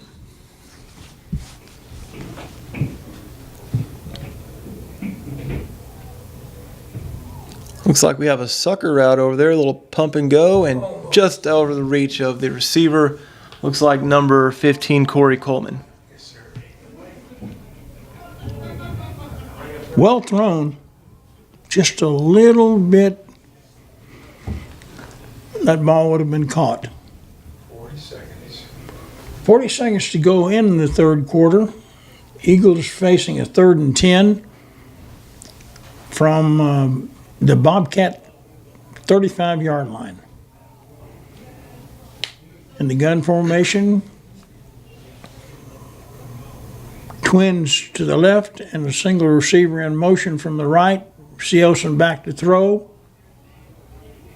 Nice throw and catch on looked like about a 20-yard out route. That's not an easy pass to make. Again, that was a pattern where the first receiver cleared the area and then another receiver came into that area and he was wide open. He was. That was Andrew Denyer on the catch. Siosen spreading the ball to a lot of receivers tonight.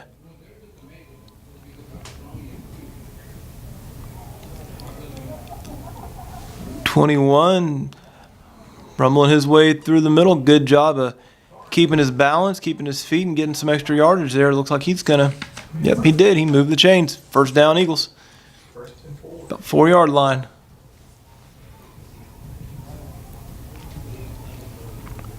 Doris had 11 rushes for 45 yards in the first half, and now Got himself a touchdown.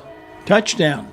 Looked like a pancake block by the lineman, too. Good job for everybody on that play. You know, hidden in, we keep calling names of players on defense who make tackles, players on offense who carry the ball, throw the ball, receive the ball, but there's a lot of good offensive linemen that never get their name called, and they're doing a great job against the Bobcat defense tonight. They sure are. There have been a lot of running lanes opened up by them. Just good hard work by the big guys inside. Extra point sails through. With 7 seconds left in the third quarter, it's Eagles 45, Bobcats 12.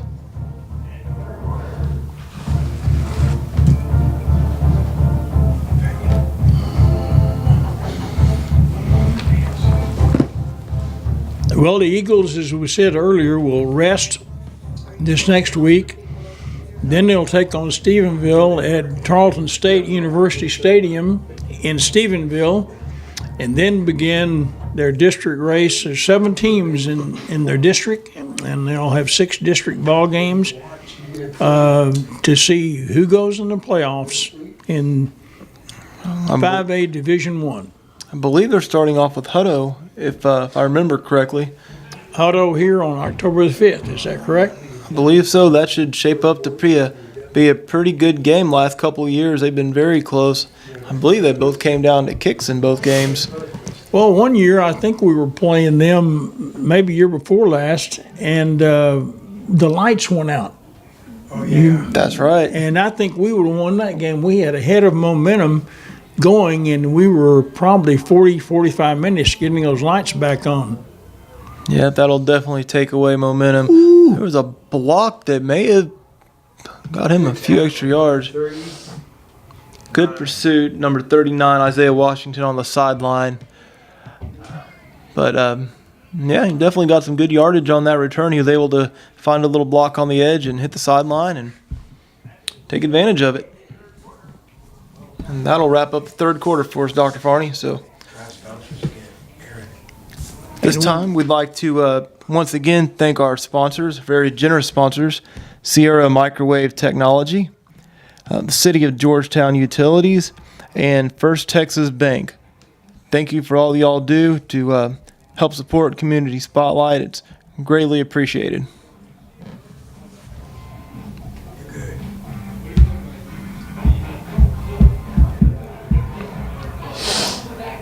Wasn't very hard to change ends of the field on that end of the quarter because they were right at the 50-yard line. Sure was in there. Looks like they're ready to go already. Move it to the different hash mark, change things up a little bit, I guess, but pretty short trip nonetheless.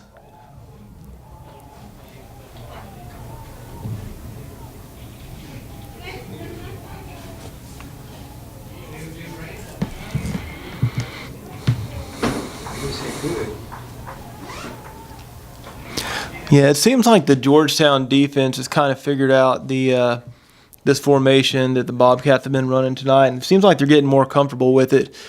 Seeing a lot more tackles by the line of scrimmage instead of those 3, 4, or 5 yard gains that we were seeing earlier in the game. Well, one of the reasons, too, is that I think the Georgetown defenders are a little stronger as individual players than the offensive line of the Bobcats, even though Bobcats are a 6A school and have more students to pick from. Yep. No, Coach Gene has a pretty good offseason program here. It really focuses on strength. So, yeah, that definitely will be paying dividends later in the games. Good run for a first down. Again, that quick slant on that slot T is hard to cover. If you have a little crease and get through that initial line of scrimmage, you're going to get some good yards. That's right, and these backs for San Antonio, they have a pretty quick first step. We'll get them in those gaps. Oh, he lost there. Little or no gain, good contact by the left defensive side of the Georgetown front four.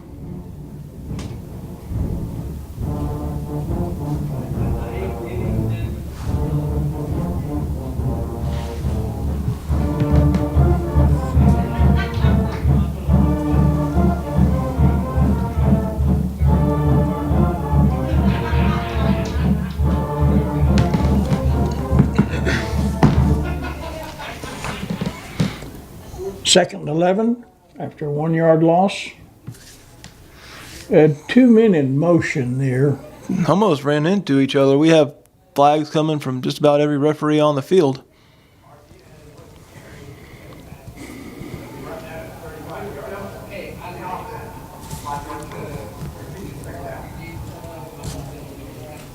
Definitely some confusion there with two people in motion toward each other. So bring up a 2nd and 16 from around the 45-yard line of the Eagles.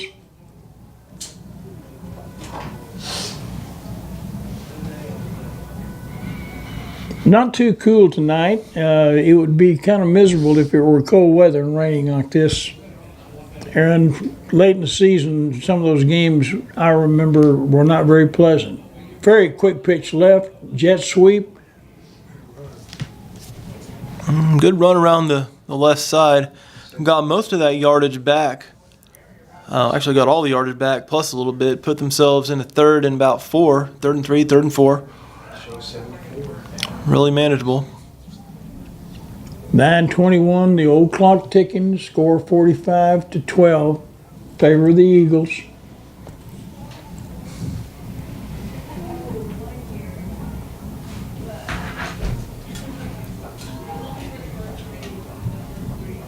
Slot T, Twins right, quick pitch right, A lot of blockers. good low tackle, but first down inside the 25-yard line, down to around the 23-yard line. First down, but Georgetown defenders, they did a pretty good job of stringing that play out and not giving him a chance to turn up till he got near the sideline, and we had a little bit more help to make the tackle.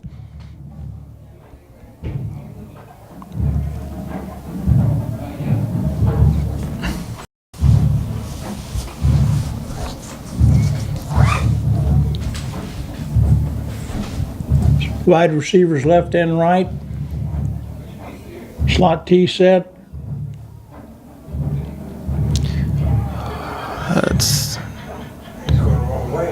He got hit at the line of scrimmage, gave up about 8 yards, came back up towards the line. I think we probably netted about a 2-yard loss on that one. Probably ran 40 yards. Probably so. Reverses field over on the other side by the Georgetown emblem, and then back we're looking at a 2nd and 9. Ended up with a little positive gain on that play. Play coming in from the sideline. It's about time for Raul Augusto to call his number. Quick pitch to the left. And all the way down on the left side, inside the 10-yard line. Looks like we have another first down for the Bobcats. 1st and goal. Let's see if they're able to convert this into some points. From about the 8-yard line. I think they have to score now. They got 4 plays to score with 7:35 remaining in the 4th quarter.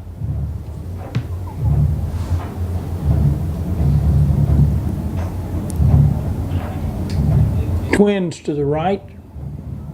Slot T, motion right. Good defense by the Eagles. Maybe a yard gain.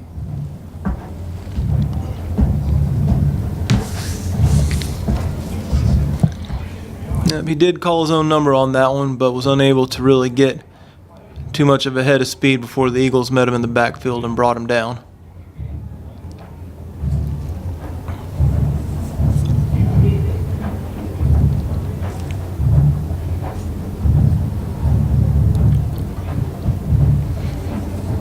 Second and 7. Ball on the left hash, wide side of the field to the right. Split receiver to the right, motion right, quick pitch. And touchdown. Missed tackle on the left side. Allowed the back to turn it up and run into the end zone untouched for the score.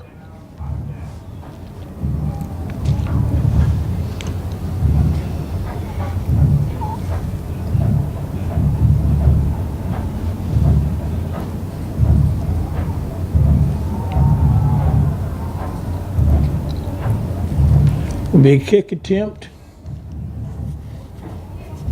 for the PAT. Aaron, no fancy formations here, just a straight PAT formation. Oh, fumble. Bad snap. Number 4 running for his life, unable to elude the tacklers, taken down for a loss. Conversion, no good. Well, the Bobcats have been tonight more successful in scoring touchdowns, but 0 for 3 on PATs. So the score is 48-18 in favor of the Eagles. 45-18. Excuse me, I was looking through some raindrops there. It sounds good.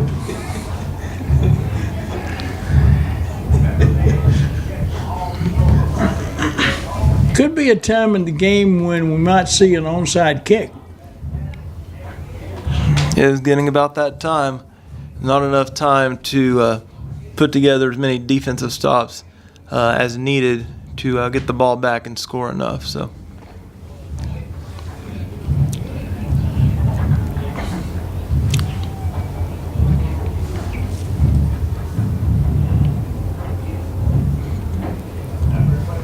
Eagles bunched pretty close together. Looks like they're ready for it.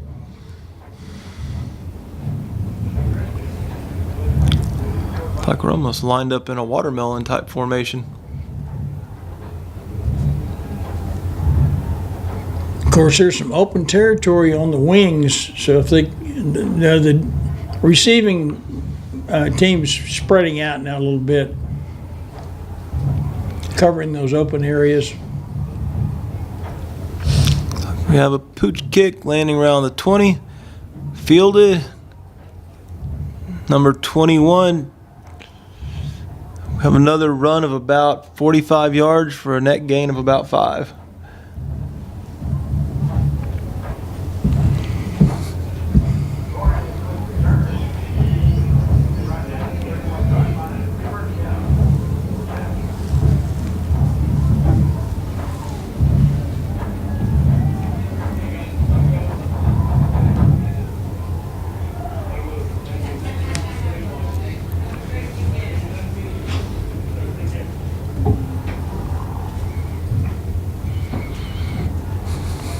In the gun formation, twins to the right, single wide receiver left.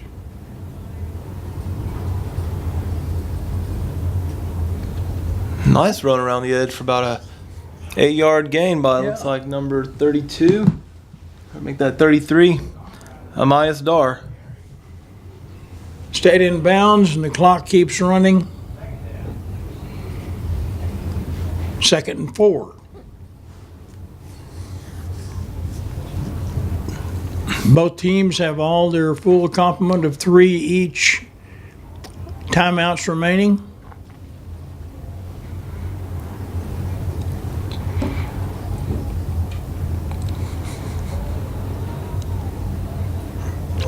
Looks like we had a lot of Bobcats up on the line of scrimmage, ready to blitz around the time of the snap, wondering if maybe one of them jumped off sides. Nope. Nope, they gave a false start to the Eagles.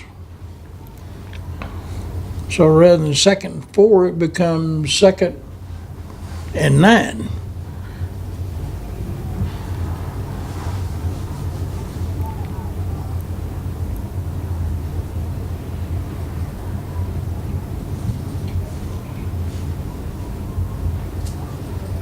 Good tough run out to about the 39-yard line. That's Dar again, taking the ball just about to where he took it a couple plays ago. Nice run by him.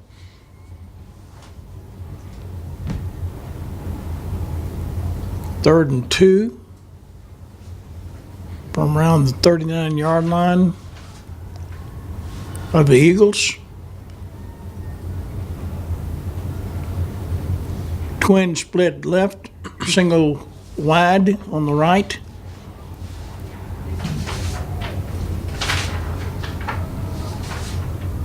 And a good defensive play by the Bobcats, dropping the Eagles for a loss. Brings up 4th.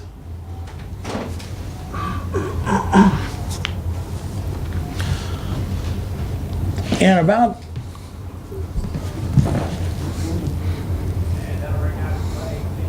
five yards. Nothing fancy needed here. Pretty good lead. Let's go ahead and just punt the ball away, change field position, get the defense back on the field.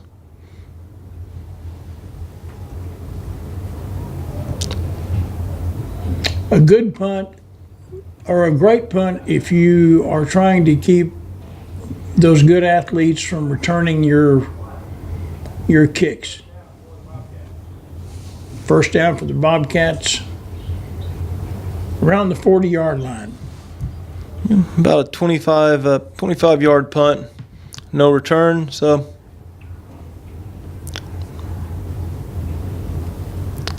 overall not bad. Wide side of the field again to the Bobcats left. A split receiver to the left.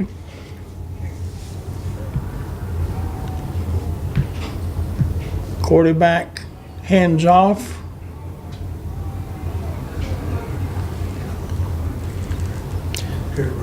Good job of blocking by the Bobcats on that one. They had a bunch of blockers out front, able to lead the way. Receiver out blocking on the edge. Running back took advantage of it, got himself a good carry, or a good run for about 20 yards.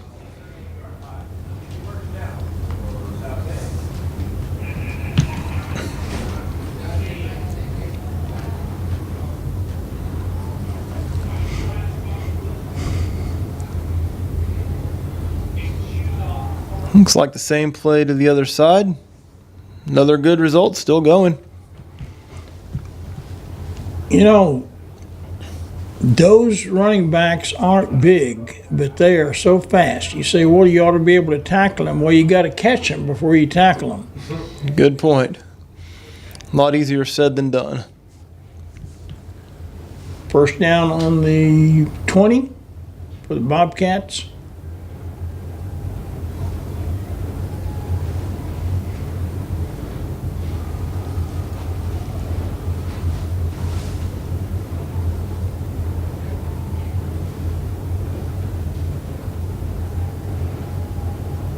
May be tough getting the ball off here. They may have to use a timeout. Coach agrees with you. He called a timeout.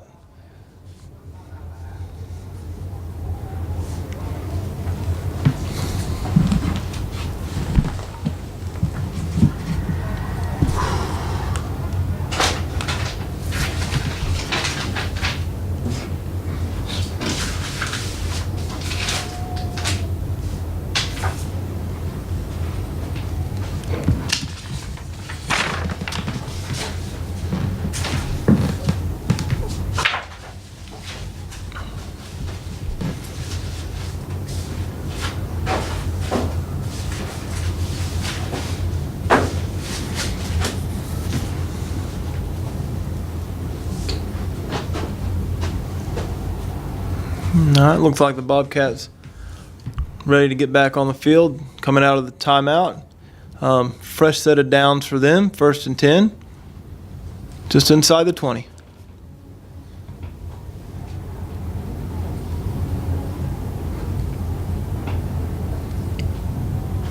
After about a 3-yard gain, a good tackle by the middle of the Georgetown defense.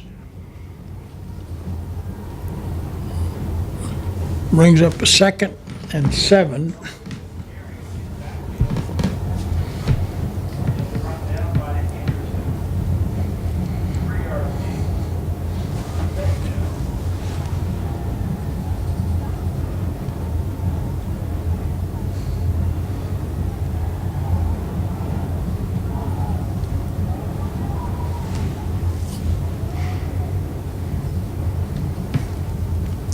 Full-on sweep to the left. Almost got the sideline. Looks like he's going to be pretty close for a 1st down. We'll have to see what the measurement is, see what the mark is.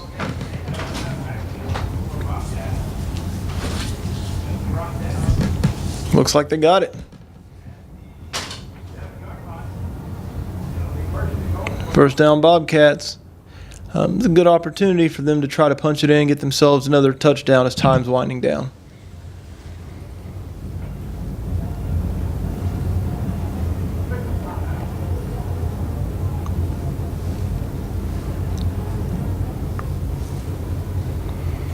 Aaron, are we getting some more rain, it looks like?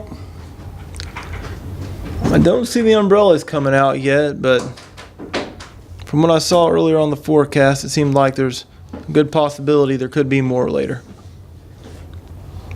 have an official timeout on the field. Not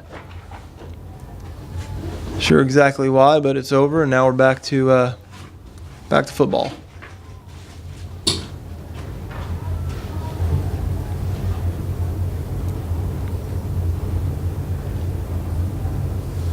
Nice stop. It's good team tackling right there by the Eagles.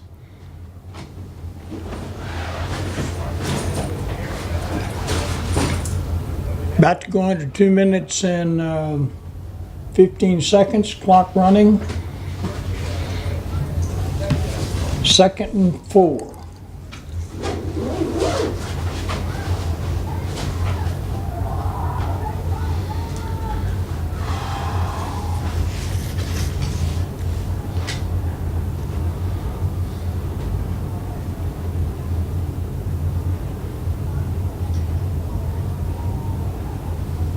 Touchdown. Looks like they're marking him just short of the goal line. A good run, setting them up for a 3rd and 1.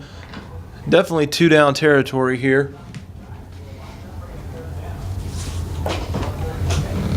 Boy, that quick pitch sweep, jet pitch sweep is really hard to defend. You know it?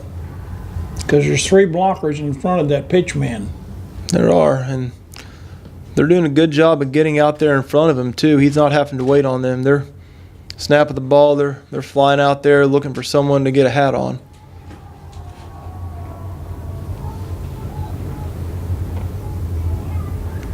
Quarterback calling his own number. Looks like he's probably going to be in, and he is, for a Bobcat touchdown. And with 1 minute remaining in the football game, the Bobcats have touched down for their 4th of the night, bringing the score to 45 Eagles, 24, and again, our left-footed kicker will attempt PAT for the Bobcats.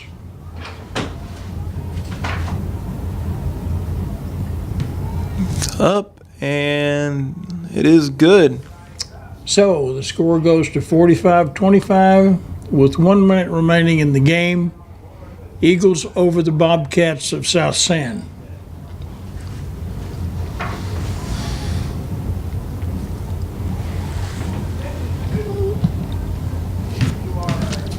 Aaron, we want to thank our sponsors again and for their unselfish support. Community Spotlight. Dale, thank you for your excellent work. The camera in this rainy night. And we looks like with 1 minute left, the result of the game may not change. The score may change, but not the end result. And look forward to seeing you guys at the next home game. Yeah, we're off next week. Yep. Vacation. Yep. Paid vacation next week. All right, Bobcats getting set to kick off. Not necessarily expecting an onside kick with a game this far out of reach.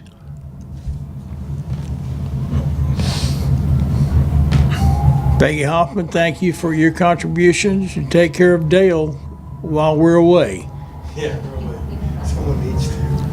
Deep kick, fair catch by the Eagles on the 8-yard line. Which will give us, under the new rule, the ball at the 25-yard line. The new rule this year used to be you had to catch it in the end zone, but anywhere now inside the 25 is a safety precaution. The new rule says you get the ball at the 25. That's a good rule. Good.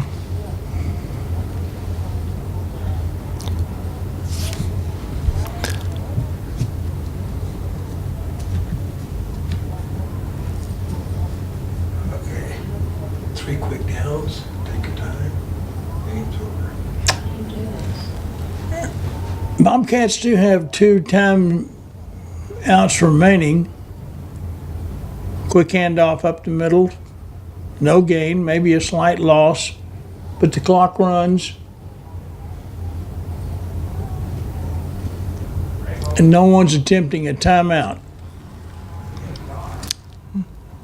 One more play ought to do it. I think you're right there. Like you said, nobody finding a reason to stop the clock at this point. I think both teams pretty resolved with the outcome we're going to have.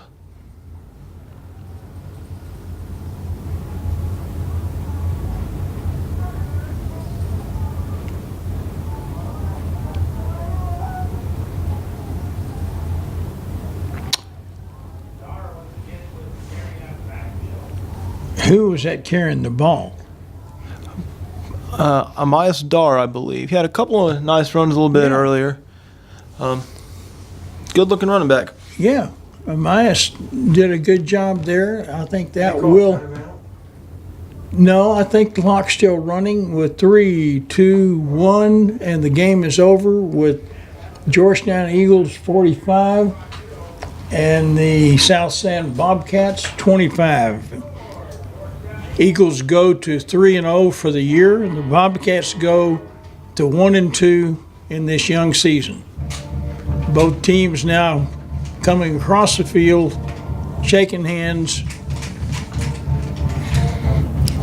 And this one is history, Aaron. Thanks for your help. No problem. So it looks like Georgetown has a little road trip to Stephenville, and then after that, it's on to district play.